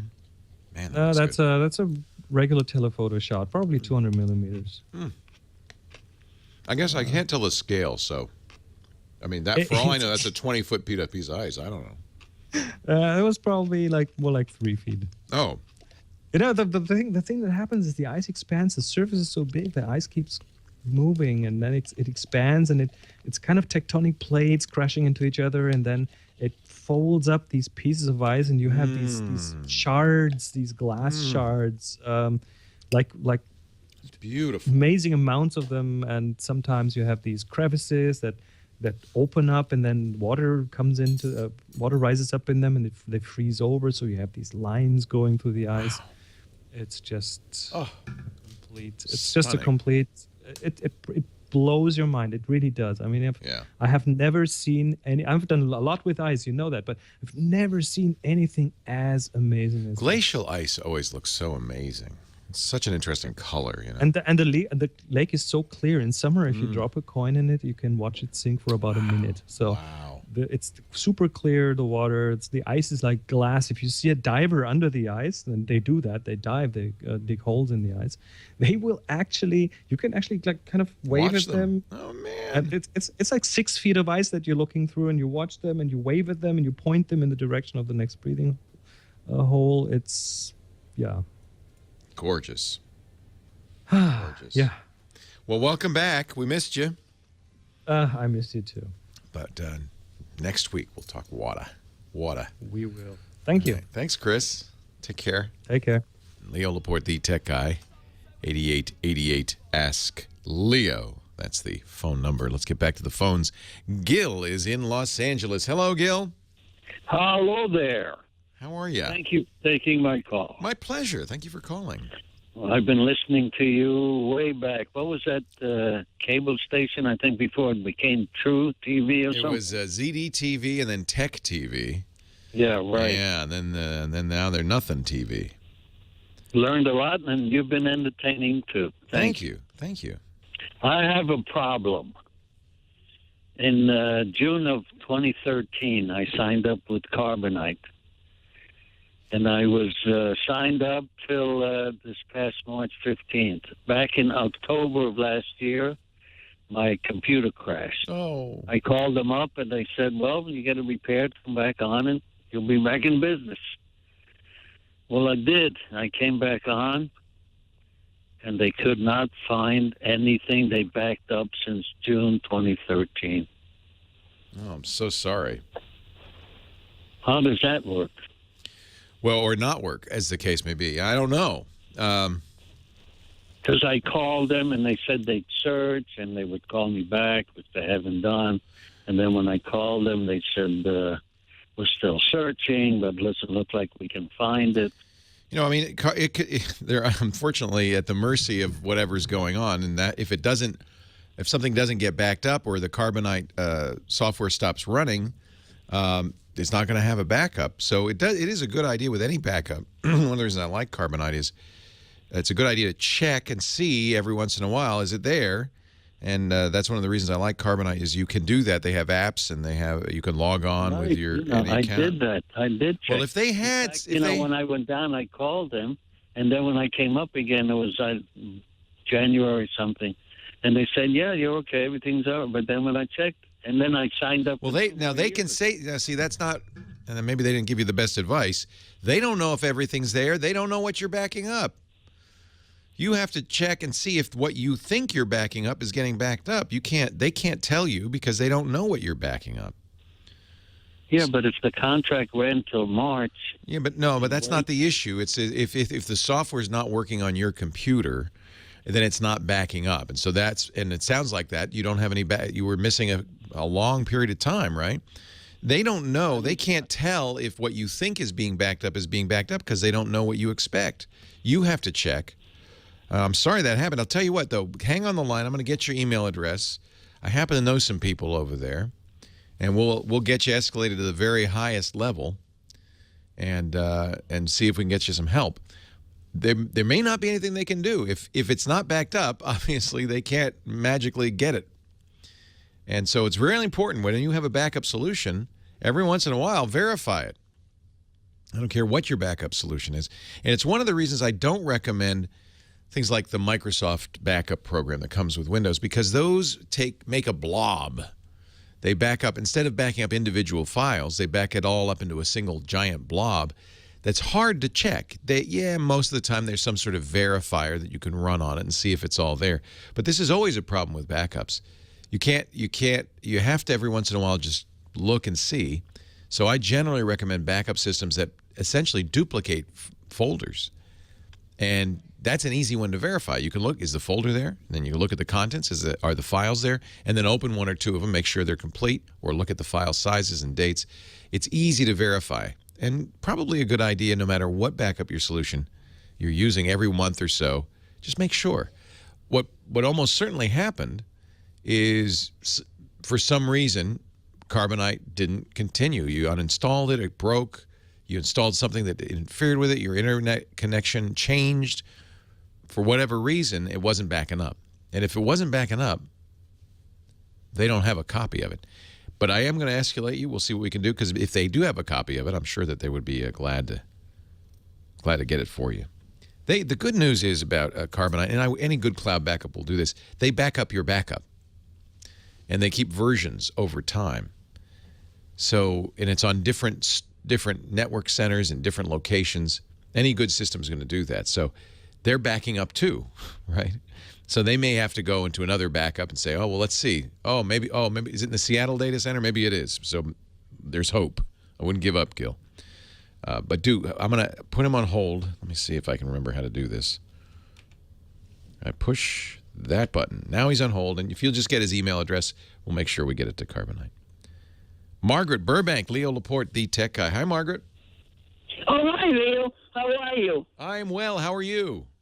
Okay. I'm calling you because I'd like to find out what is the cheapest and best internet I can connect my computer with. Okay. How much do you want to spend? Well, as minimal as possible. Because I am retired and I'm very low income. No, but you want to get on the internet, right? Who doesn't? Absolutely, yes. So there's two ways that most people can get online. One is through your cable company, and one is through your phone company. Okay. Cable company usually is faster, but it's usually more expensive. Although you should, do you have a cable TV subscription? Yes, I do, with the cable and broadband. Yeah, so you might inquire, make a call to them. What's your cheapest internet? And because you're already a television subscriber, they may have an inexpensive package, but that's the number you're going to use now as you shop around. The next step is, okay, now I know it's whatever it is, $30 a month is typical. You can get it for less. If you go to your internet service provider via your phone line, we call that DSL, or digital subscriber line. And the thing that's interesting is the FCC told cable companies, you don't have to share your network. There's only one way to get internet from your cable, and that's through your cable company. But they told phone companies, you have to share. So you have a phone line coming into your house. Most people have two ways of getting internet, maybe more if you include satellite through the air, but that's not generally the best way to do it. One is that big fat cable pipe. One is that big fat phone line. The phone companies were told you have to allow other companies to use your physical plants. So you can go to whoever your phone company is, AT&T or whoever, and ask them and get a price from them too. What's your least expensive internet? And then you could go to other third parties. And I often like doing that because the independent DSL providers, well, frankly, they're less lazy. Remember the old Lily Tomlin bit on laughing? We're the phone company. We don't care. We don't have to. They don't have to. They're a monopoly. So you may be able to get better service. Remember, it's in effect the same. It's the same lines. They have a switch in the network operations center as AT&T, but they may give you better service because they're competitors. They're trying to do a better job for you, and often they have lower costs. We have a sponsor in your area, DSL Extreme. That's one of those, but there's lots of them. SonicNet is another one. A friend of mine runs that one. There's a whole bunch of them. I'll tell you, probably your lowest price will be DSL Extreme. So call them too. Now you have 3 data points: cable, your phone company, and DSL Extreme, an independent internet service provider. Pick the one you like. Now, let me tell you the differences so you know what you're going to get. Speeds will be slower for DSL, especially inexpensive DSL. And they're going to give you 2 numbers. They're going to give you the kind of maximum download speed. Note I said maximum, and maximum upload speed. They don't promise that you're going to get that speed. It may be lower, but they generally get it to that speed.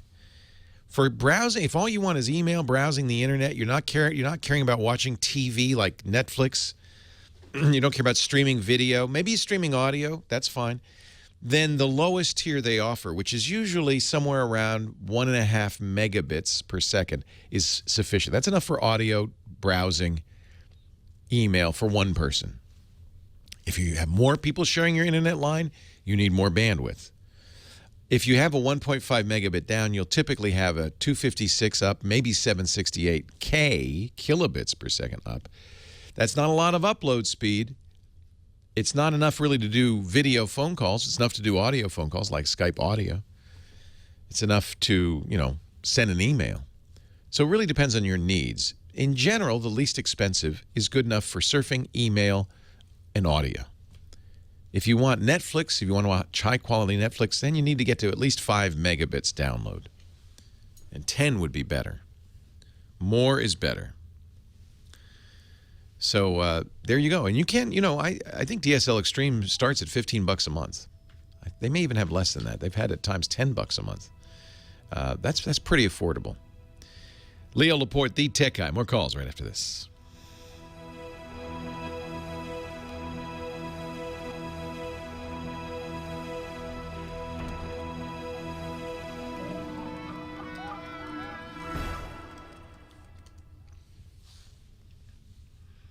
Here's some exciting news, says Leo.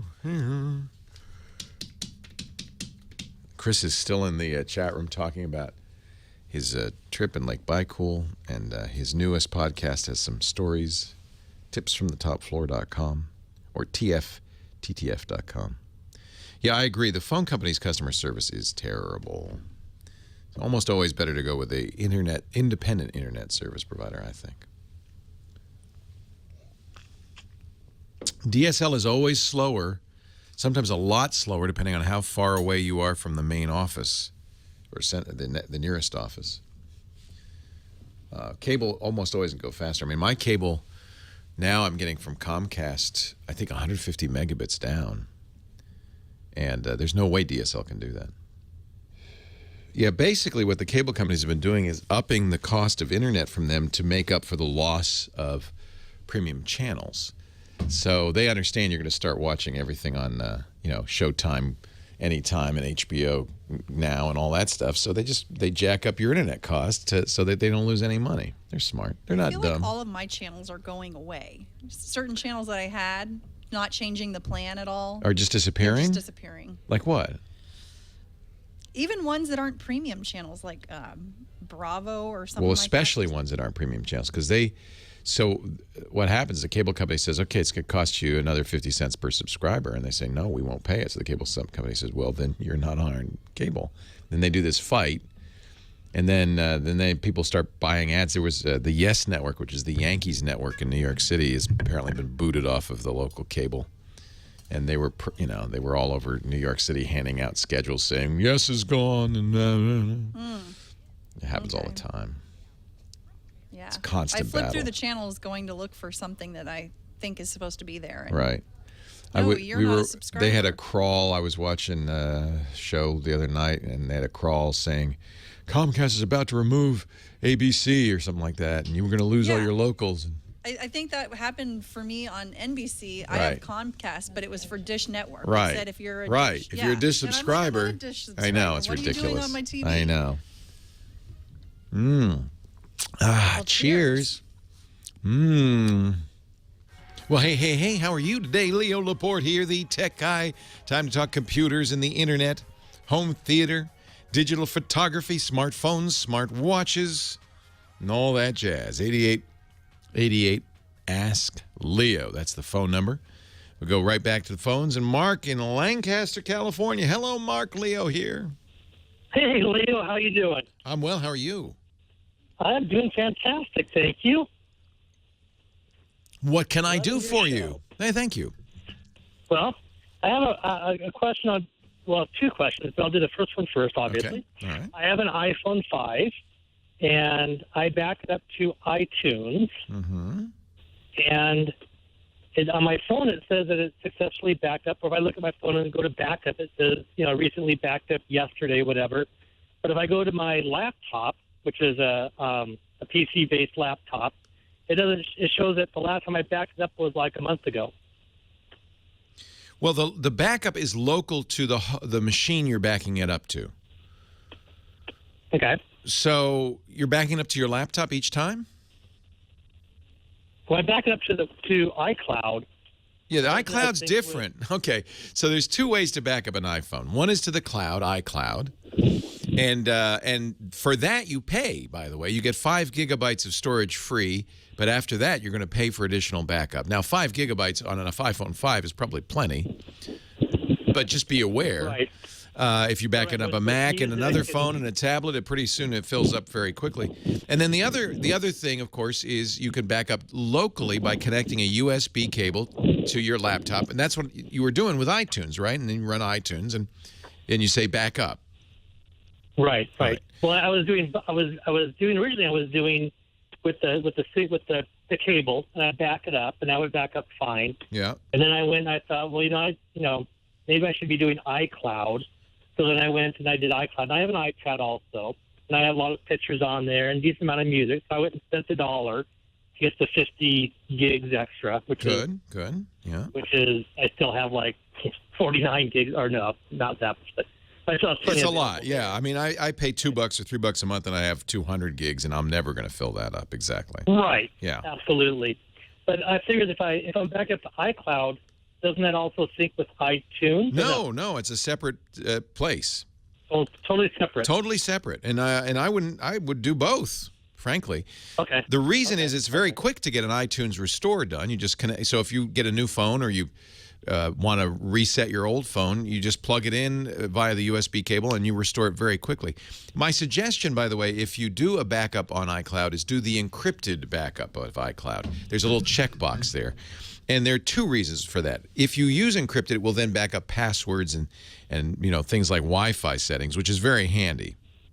Right. So I would recommend that. The other reason, turns out Apple has access to your iCloud backups and will gladly fork them over to law enforcement when they ask. So without any jailbreaking or that kind of no jailbreaking required. This is one of the things we learned from this whole Department of Justice versus Apple lawsuit is that, in fact, Apple said, hey, well, if you just had let the phone back up, we would have given you that. So they have access to that. It's my understanding if you encrypt it, however, only you have access to it. So, and now I'm not worried, and you're not a criminal, and, it's fine for law enforcement with a warrant to get your stuff. But as always, if Apple has access to it, it means also that a renegade, rogue Apple employee has access to it. And if a hacker gets in, they have access to it. And all you have to do is ask Jennifer Lawrence about that and how that worked out. So my suggestion is encrypt your backups even when you back up to iTunes. Now, the iCloud backup, I don't know if you can encrypt that. I think you can't. So I think Apple will have access to that willy-nilly. But encrypt whenever possible. Always a good idea. Encryption is a wonderful thing, and we should all take advantage of it. Absolutely. And then kind of tying into that, but on a whole different avenue here, we talk about Carbonite, and also we talk about like ransomware. Yes. So if Carbonite is updating it continuously, and doesn't Carbonite update the ransomware into its backup? Absolutely. Great question. And Carbonite has a white paper on this, which anybody who is using Carbonite for business should absolutely read because it gives you best practices. The reason Carbonite is a good alternative, good backup in the case of ransomware is that they do versioning. So you can go back a version or 2 on your backup. So back a day or go back 2 days. Yeah. You need to do. So the minute you say, "Oh, whoa, I just got bit by a crypto locker," you go onto your Carbonite backup and you restore the backup previous to that, and then of course before you do that, get rid of crypto locker. But no, Carbonite or but you raise a really good point. A lot of backup solutions don't do versioning, which means that they will back up the newly encrypted files, and you really be out of luck. I'm sure that's what happened. Yeah, because when you restore it, then you restore an encrypted file. Right. So the key to look for is versioning. Can I go to previous versions of that file? If I can, then as long as you catch the encryption soon enough, and you will because you'll open a file and it won't be able to open, as long as you catch it soon enough, you're okay. Before all the versions get used up, in other words. Cool. All right, cool. I back up to a separate drive. Yeah, see, that's the one that is susceptible to a ransomware attack, because that backup, if it's an automatic ongoing backup, unless you have multiple versions, you're vulnerable. Right. No, I do multiple versions. Ah, I just change the file. I just change the file. I just take my whole My Docs and just back it up manually once a week. So whenever the last backup previous, if you didn't erase it, that's the one you'll be going to. Right. Yeah. All right. Very good. I'm really glad. I'm really glad that that you asked that question, because I think that's a really important. People need to understand that a backup isn't necessarily sufficient if you get bit by ransomware. Of course, the best advice is not to get bit by malware at all.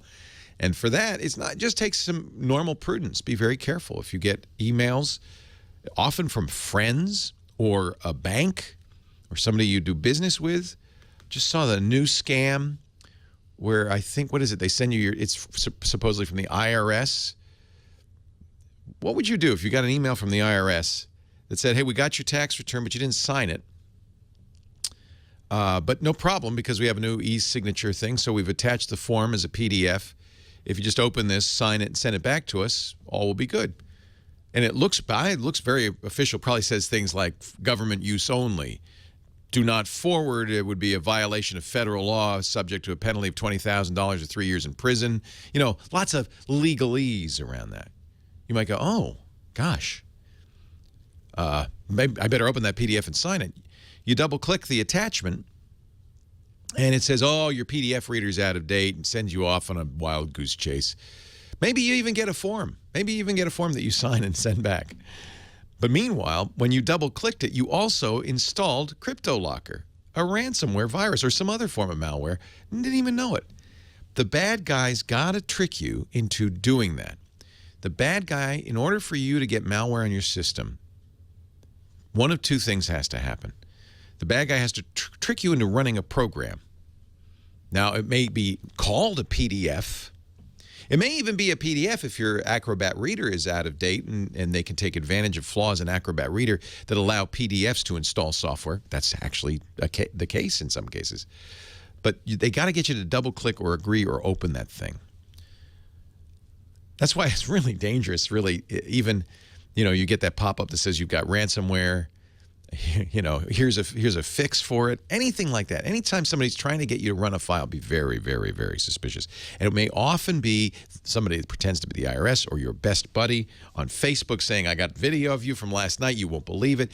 That's when your little warning alerts should go off in your head. Leo Laporte, the tech guy.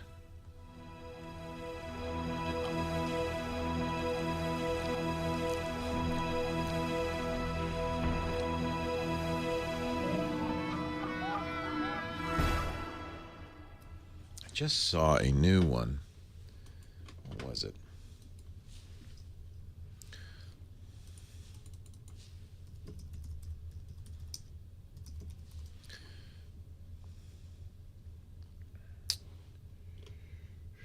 Fresno State.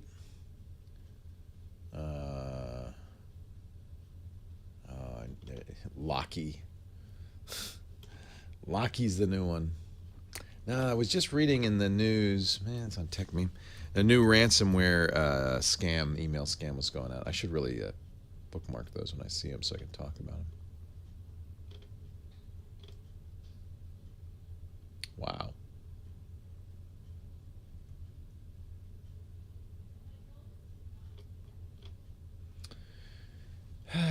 Well, I'm never going to make fun of Ashton Kutcher again. He had started a investment fund, an angel fund. They took $30 million worth of investors' money. They've turned it into $250 million. Investments in 70 startups, including Airbnb, Uber, Shazam, Skype, and Spotify. Wasn't he like the first person to get 1 million Twitter followers, too? Yeah, he's the one who dethroned me and my ilk. Ruined Twitter forever. Damn him.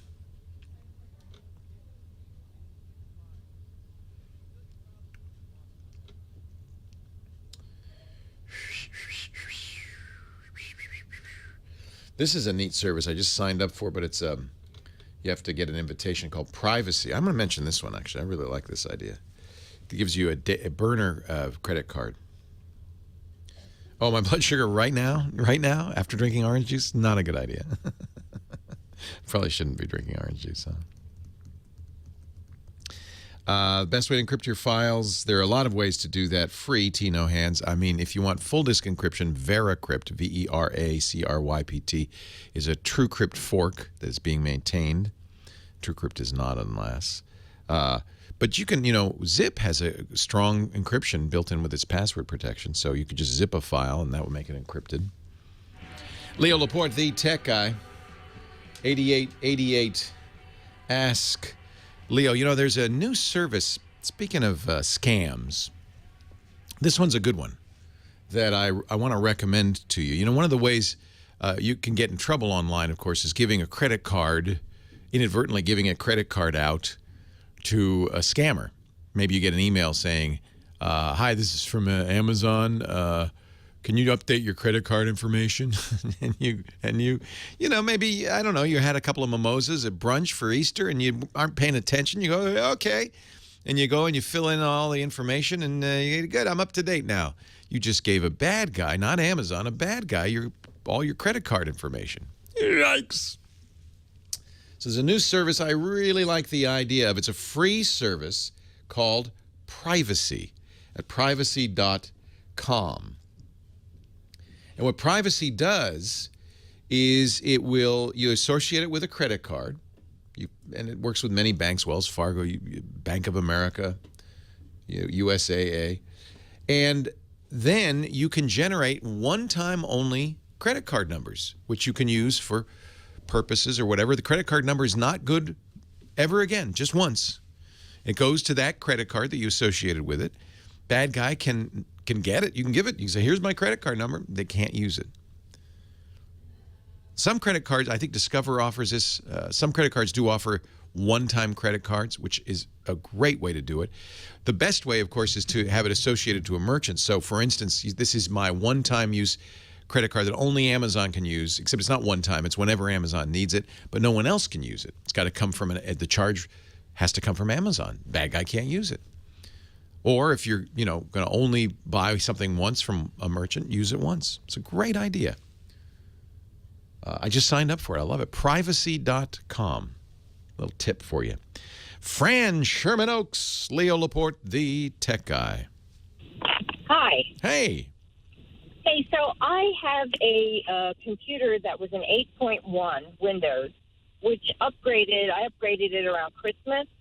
And just about 2 weeks ago, when I went to turn on my computer, I got a message that I had to choose a boot device, which I finally figured out. I did it. I went into the settings. So now, every time I turn it off and turn it on, that message, and I just got another message, the NTLDR is missing. But I did the same thing, and I found the boot device. And okay. So there's a couple of possibilities here. Before you said that second thing, I thought, oh, she's got a stuck F12 key. Because all computers, when you boot them up, there is a key, usually, at least in the case of Dell's, F12, that will let you choose the boot device. So if that key were accidentally stuck or held down, every time you turn on the computer, it'd say, well, where do you want to boot from? But this second message worries me. NT Loader is the boot software. And it sounds to me like it's trying to boot from something else. It is. Yeah. So that you can fix in your boot order menu. Okay. And what kind of who made the computer? You said HP? It's an Asus. Asus. Okay. So good computers. So I just have to look up the bootloader key. But when you first start up, it shows a big Asus logo. But there are buttons you can push at that point to change the bootload order. At some points, it was changed. And it was changed to a second drive. Well, who knows how it got changed. Maybe do you have a 15-year-old? No, I have nobody else to do me.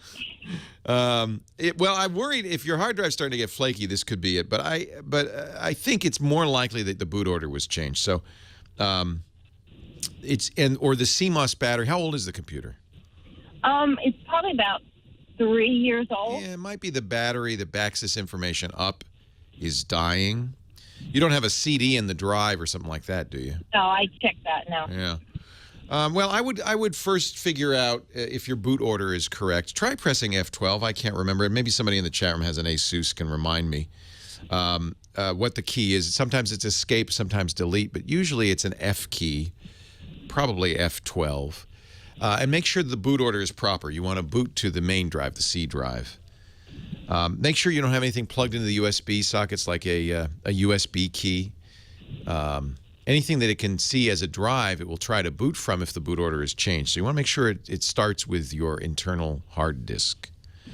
If your internal hard disk is getting flaky, it could also cause this symptom, but you would still have trouble booting up. And it sounds like once you choose the internal hard disk, it does fine, right? Yeah, it's fine after that. Yeah. Press F12 right after boot, before Windows, before anything. Keep tapping it till you get a boot order menu. Well, that's what I've done, and I choose the boot drive from the directory. Yeah, but you're choosing it temporarily. You want to change the boot order permanently. That means you need to get into the BIOS, not the temporary setting, but the BIOS setting. It might be F8, might be escape, might be delete, but get into the BIOS settings. And inside the BIOS settings, the BIOS is the thing that starts the machine before the operating system. And one of the things you can... Pressing delete to get into... Delete sounds right, yep. So tap delete, and then look at, there'll be an area of the BIOS settings. There may be many pages of these, but usually it's on the first page. There's the boot order, and make sure C is at the very top of the boot order. Right. I mean, when I see it now, there's those two other things that I don't know what they are, and at the bottom it says Windows boot device. Yeah. And I just guessed that was the one. Yeah, it was. So move that up to the top. Start there, machine. You know, I don't know how it would get changed. I bet you your battery's dying. If you fix it and it starts happening again, then is it a laptop or a desktop? It's a desktop. Yeah. Then usually you can open up the desktop. There's a little dime-sized or quarter-sized silver battery in there. It's one of those lithium batteries. You can get them in any drugstore. You'll have to look on it and see what it is, CR2032 or whatever. Get that one and put a new one in. But first press delete. Go into the setup, look at the boot order, make it be the Windows device. That should be the first thing it tries. If it doesn't try anything else, you won't see this message again. Okay, great. All right? Okay. Thank you. Thanks for the call. If, other symptoms that your battery is dead is, an inability to recognize various hardware devices, a date and time that aren't consistent, that go back in time. That actually can be a symptom that causes all sorts of problems. If your battery backup dies, it means it can't back up the date, and it will go back in time to 1970 or earlier. And then you get all sorts of weird things happening. For instance, you'll surf the web, and websites will say, no, you don't go. You can't go to this website. The certificate's out of date. It's really not out of date. It's 30 years in the future. But from the point of view of the browser, it's not going to. No, it's not safe to go here. You're living in the future, or you're living in the past. So there are other symptoms, but batteries do die. I mean, obviously they don't last forever, and that's what's backing up those settings in the. They call it the CMOS, the complementary metal oxide silicon. I don't know why I remember that. Taking a break. We'll come back with more of your calls. Jonathan's next from Knoxville, Tennessee. He wants to know about tracking his internet usage. Comcast wants to know too, don't they? We'll answer your question in a bit.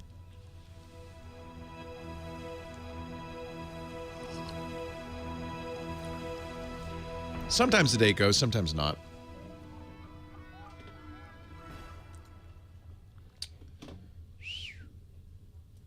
All right, I'm going to get the extension. Yes, add that extension for privacy. Now I need to, okay, paybyprivacy.com has been added to Chrome. And now I need to connect a credit card account.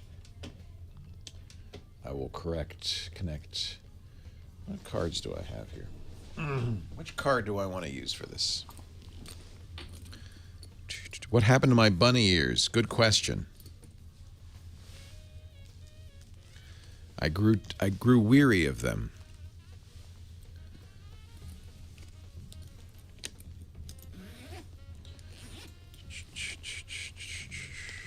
This purse is so complicated I can never find my wallet.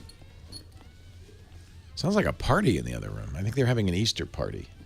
We've also lost Kim. She's joined the fray. So maybe I'll use my my company card. How about that? All right, let's use my company card. Oh, I need my Bank of America login. That's not a good one. Or is it? What state am I in? I'm in the state of inebriation. Not yet. Not yet. Not nearly enough. You for that. lightweight. Yeah. Enter verification required by your bank. Alrighty. Alrighty. From the privacy.com team. Jonathan in Knoxville, Tennessee. Hi, Jonathan. Leo Laporte, the tech guy. Hey, Leo. How's it going? Wonderful. How is it going for you? Oh, well, doing okay. But I'm sure you're well aware, Comcast, the home internet, they've put data caps, at least in my area and some of these states around me, for 300 gigs a month. Wow. That's terrible. Yeah, and after that, it's $10 for every 50 gigs afterwards. $10 for 50 gigs. Well, that's not awful. Yeah, it's not awful, but so I noticed when they started it, it's probably a couple months ago, I was getting, $20, $30 extra a month, every time. And I wanted to see how I could track my internet usage. And I would notice online that people would say there was discrepancies where they had measured their own usage. Right. And of course, I'm sure it says in the fine print somewhere, our numbers are all that matter. Have you been dinged yet? Because one thing Comcast did do is they announced these caps but never enforced them in many areas. Have they actually enforced it with you? Yeah, I've had to pay those. Gosh, darn it. 300 gigabytes is not very much, especially if you watch Netflix. Yeah, believe it or not, I don't stream. I know I'm one of the weird people. Well, then in that case, I would wonder how you got to 300. That's 10 gigabytes a day. Yeah, and I if you do don't work from home. What are you downloading that's that big? Because, even streaming video, we're not talking more than a gigabyte an hour. So what are you downloading that's so big? Just constantly sending large Photoshop files via Dropbox or Google Drive, and I catch you on YouTube over the weekends. Well, that counts. That counts. I can use up video. Yeah, so I do use YouTube a lot, but I'm constantly hitting those caps, and I got a ton of devices. I got game consoles, got computers and phones and tablets, and it just. Well, you can measure your consumption, and you need to do it at the router, obviously. Yeah. I would love it if I could do it by device, if possible. I can see what each device is using. You can on Windows 10. Okay. It's device specific. So some devices you can. Most phones you can see what your usage is. As I said, Comcast, I bet you in the fine print somewhere says it doesn't matter what you think. It only matters what we say.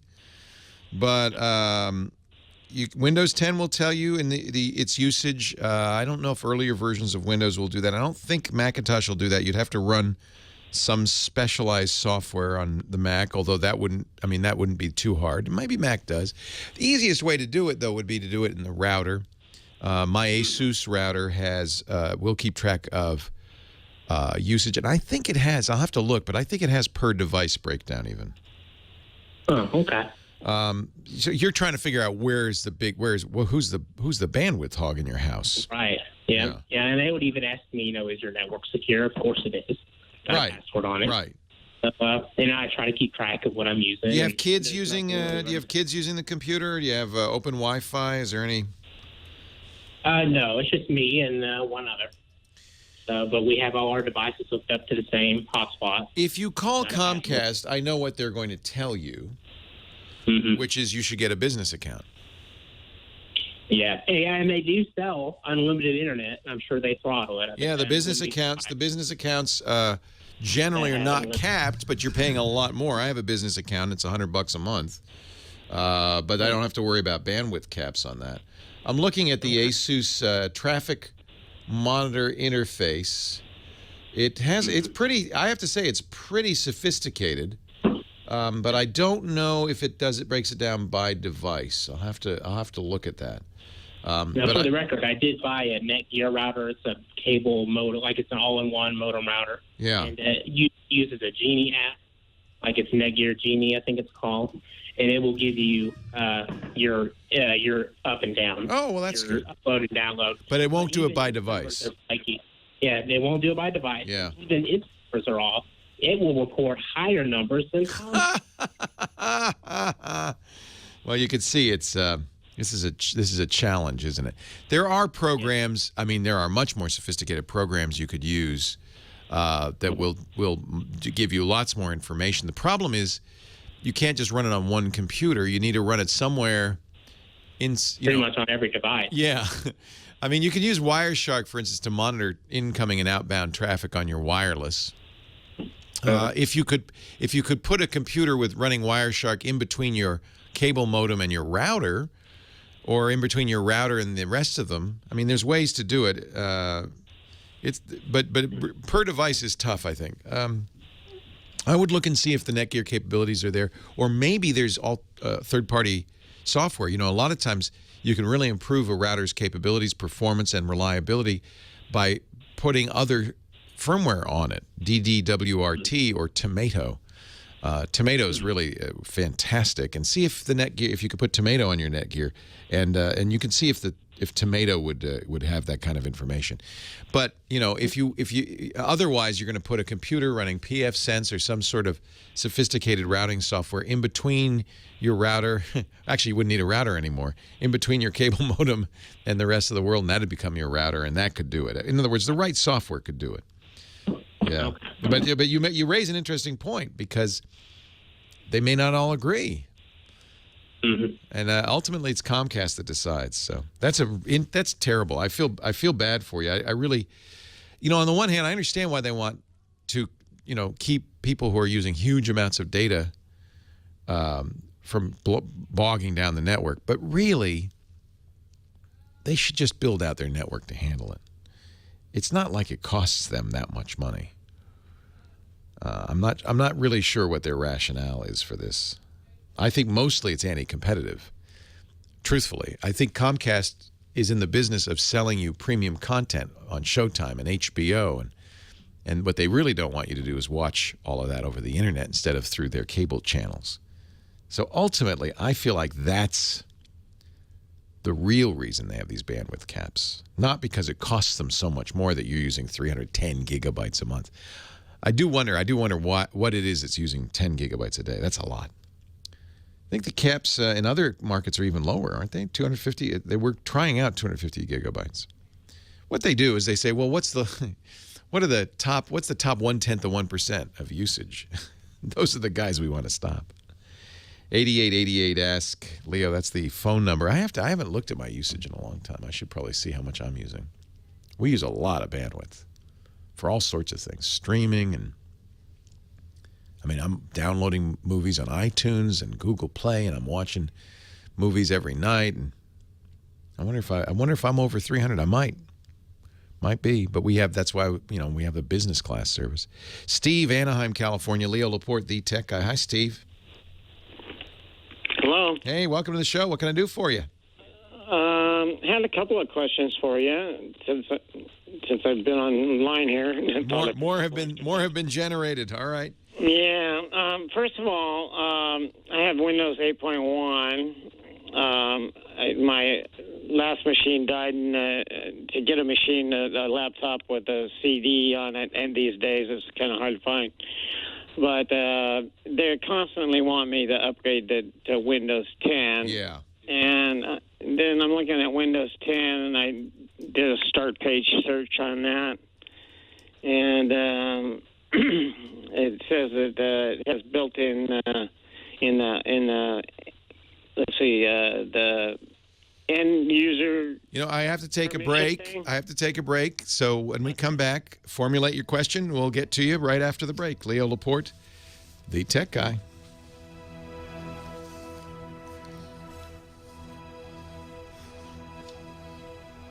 I need a snack.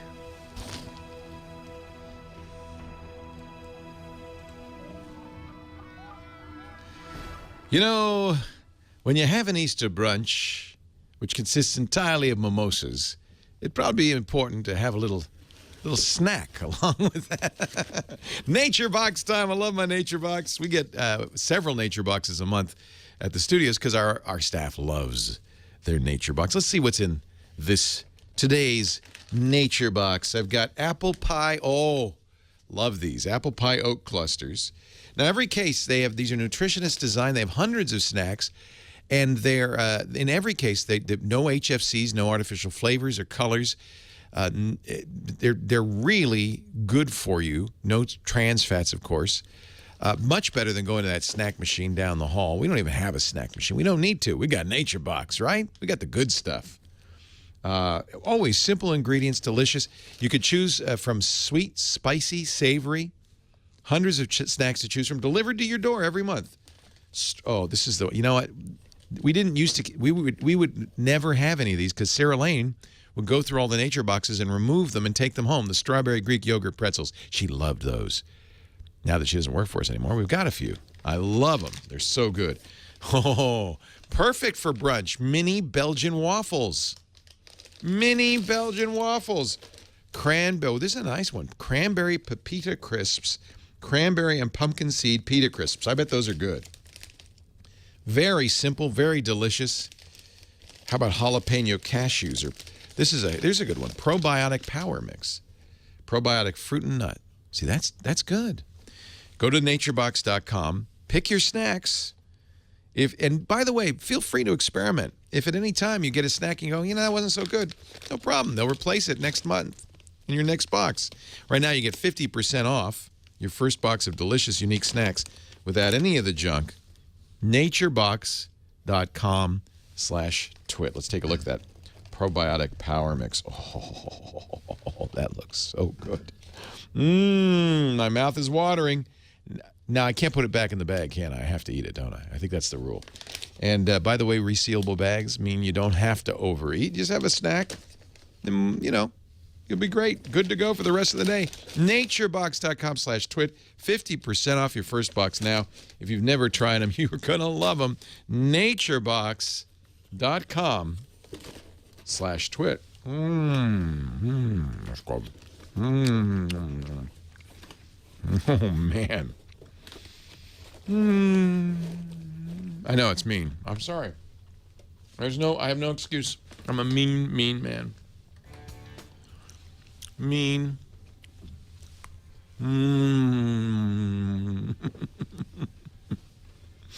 Leo Laporte, the tech guy, 8888 Ask Leo. We were talking to Steve in Anaheim, and we got cut off by the inevitable commercial break. Hi, Steve. Welcome back.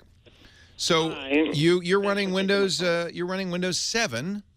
No, 8.1. I'm sorry, 8.1, and you're as many of us have been threatened with a Windows 10 upgrade. Correct. And when I searched it, asking if it has built-in malware, spyware, etc. Yeah. It comes back with basically when you click that I agree button, it says that you're giving them permission to watch your every move, quote unquote. Is that correct? And if so, does that apply to Apple operating system and or Linux? These are great questions. So there are some, including my security guru, Steve Gibson, who says he will never use Windows 10 because of these privacy issues. I am not quite so adamant about it. I like Windows 10 and I use it. Windows 10 has some features built in, and they do request and require your permission to use them, that do send information about you back to the home office. So there's a variety of different things. For instance, one of the features of Windows 10 is Cortana, the assistant, the personal assistant you can ask questions of. Well, Cortana, first of all, needs to send your queries back to Microsoft to be processed. She doesn't understand speech locally. She understands them on the server. This is not at all unusual. So they do request the permission to do that. use your microphone, send that information back to the home office. They collect information about your preferences and likes as part of Cortana's working. Google does that with Google Now as well. You can turn a lot of these features off. If you're worried when you install Windows 10, instead of accepting the defaults, you want to customize your install. And Microsoft does go through all of the different things they will collect, and you can, one by one, turn them off. The one that scares people that cannot be turned off, and incidentally is also present in Windows XP, Windows 7, and Windows 8, and Windows 8.1, is what Microsoft calls its telemetry. This is information it gathers about programs that have been run, how long they've been run, when they crash, why they crash, the state they're in when they crash. Microsoft collects this information and puts it under the overall heading of improving your Windows experience. And it's really not your Windows experience. They're trying to gather information about how people use Windows to make Windows more, fit better their audience. If you don't like that, and I understand that, you can turn it off even further by modifying, but you need a tool called Group Policy Editor. By modifying, you can eventually turn off all this stuff. And there have been, I think, link-baity articles by people who should know better saying, oh no, even if you turn it all off, it's still talking to the home office. Well, it is, as any computer would be, because that's called the internet. If you want a computer on the internet, it's going to send data out. But it's not personal or personally identifiable data particularly. It's just the data it needs to surf the internet. Anytime you use a browser and go to a website, your internet address, the name of your browser, the operating system you're using, the size of your window, and other things are transmitted to that website. That's called internet surfing. It's just the way it works. So we can get awfully paranoid about this stuff. And I'd caution you not to get too crazy. Is Apple better? Yes and no. The browser does exactly the same thing. But I don't believe Apple is collecting the same kind of information about you or telemetry about you. Maybe they will in their next version. They've said they're going to put Siri into the next version of OS X. That's the personal assistant you talk to. Will work very similarly to Cortana. And at that point, they'll probably have to ask you for very similar permissions. And you may decide not to use them. I believe you can safely use Windows 10. It's not doing anything more than Windows 8.1 is, let's put it that way. And if you feel like you want to lock it down a little bit, go through the settings and customize them and turn off the things that bug you.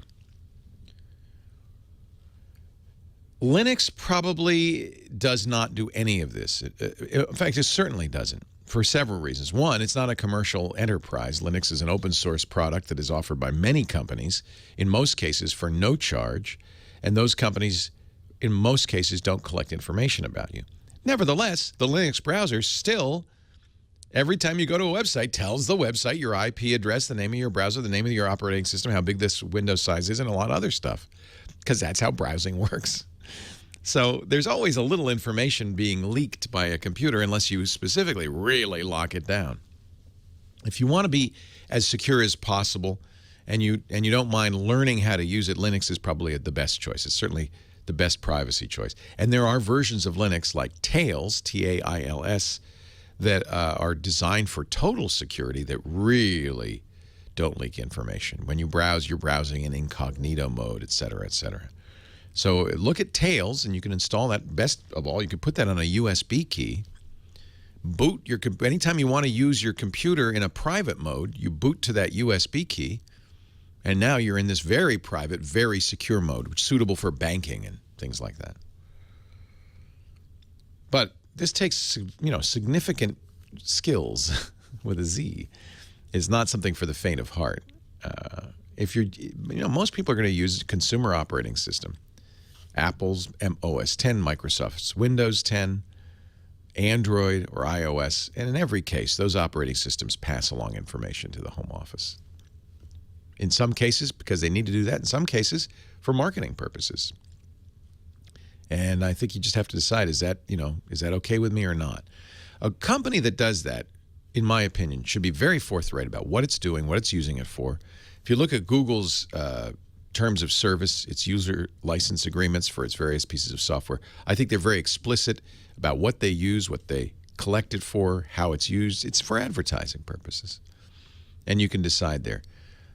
people kind of got mad at Microsoft for Windows 10 because I think they maybe weren't as forthright as they ought to have been about what information Windows. They certainly was collecting. They certainly weren't. This is a problem that's kind of typical of Microsoft. Very good at communicating it anyway. They seem to lack basic communication skills at Microsoft. I don't know why. But I don't feel it's something nefarious. That's me. I use all this stuff with its defaults. I don't turn on all the privacy controls because I actually prefer to have the ads customized to fit my interests. I don't mind that. I should mention my friend Steve Gibson has a nice little control panel he's put out. Or actually, it's not even that. It's a small application that you can install and get rid of that goes in and changes group policy settings to prevent that Windows 10 upgrade that Microsoft has been foisting on people. If you're interested in that, look for Never 10. A little small program he's written for Windows 7 or 8.1 that will disable any Windows 10 upgrades from now and forever. And he says you can run it and throw it away after you've run it because it doesn't install any software. It doesn't continue its blocking. It just disables that upgrade. Nice job, Steve. He's the guy who said, I will never go to Windows 10. Never. Never 10 from Steve Gibson. I like Windows 10. I use it. I use a Mac more, but I use Windows. And I use Linux. I like Windows 10. I want to thank Nathan Staten, our musical director. He's been spinning the tunes, making the music. Kim Schaffer, looking great in bunny ears for being here today and answering the phones.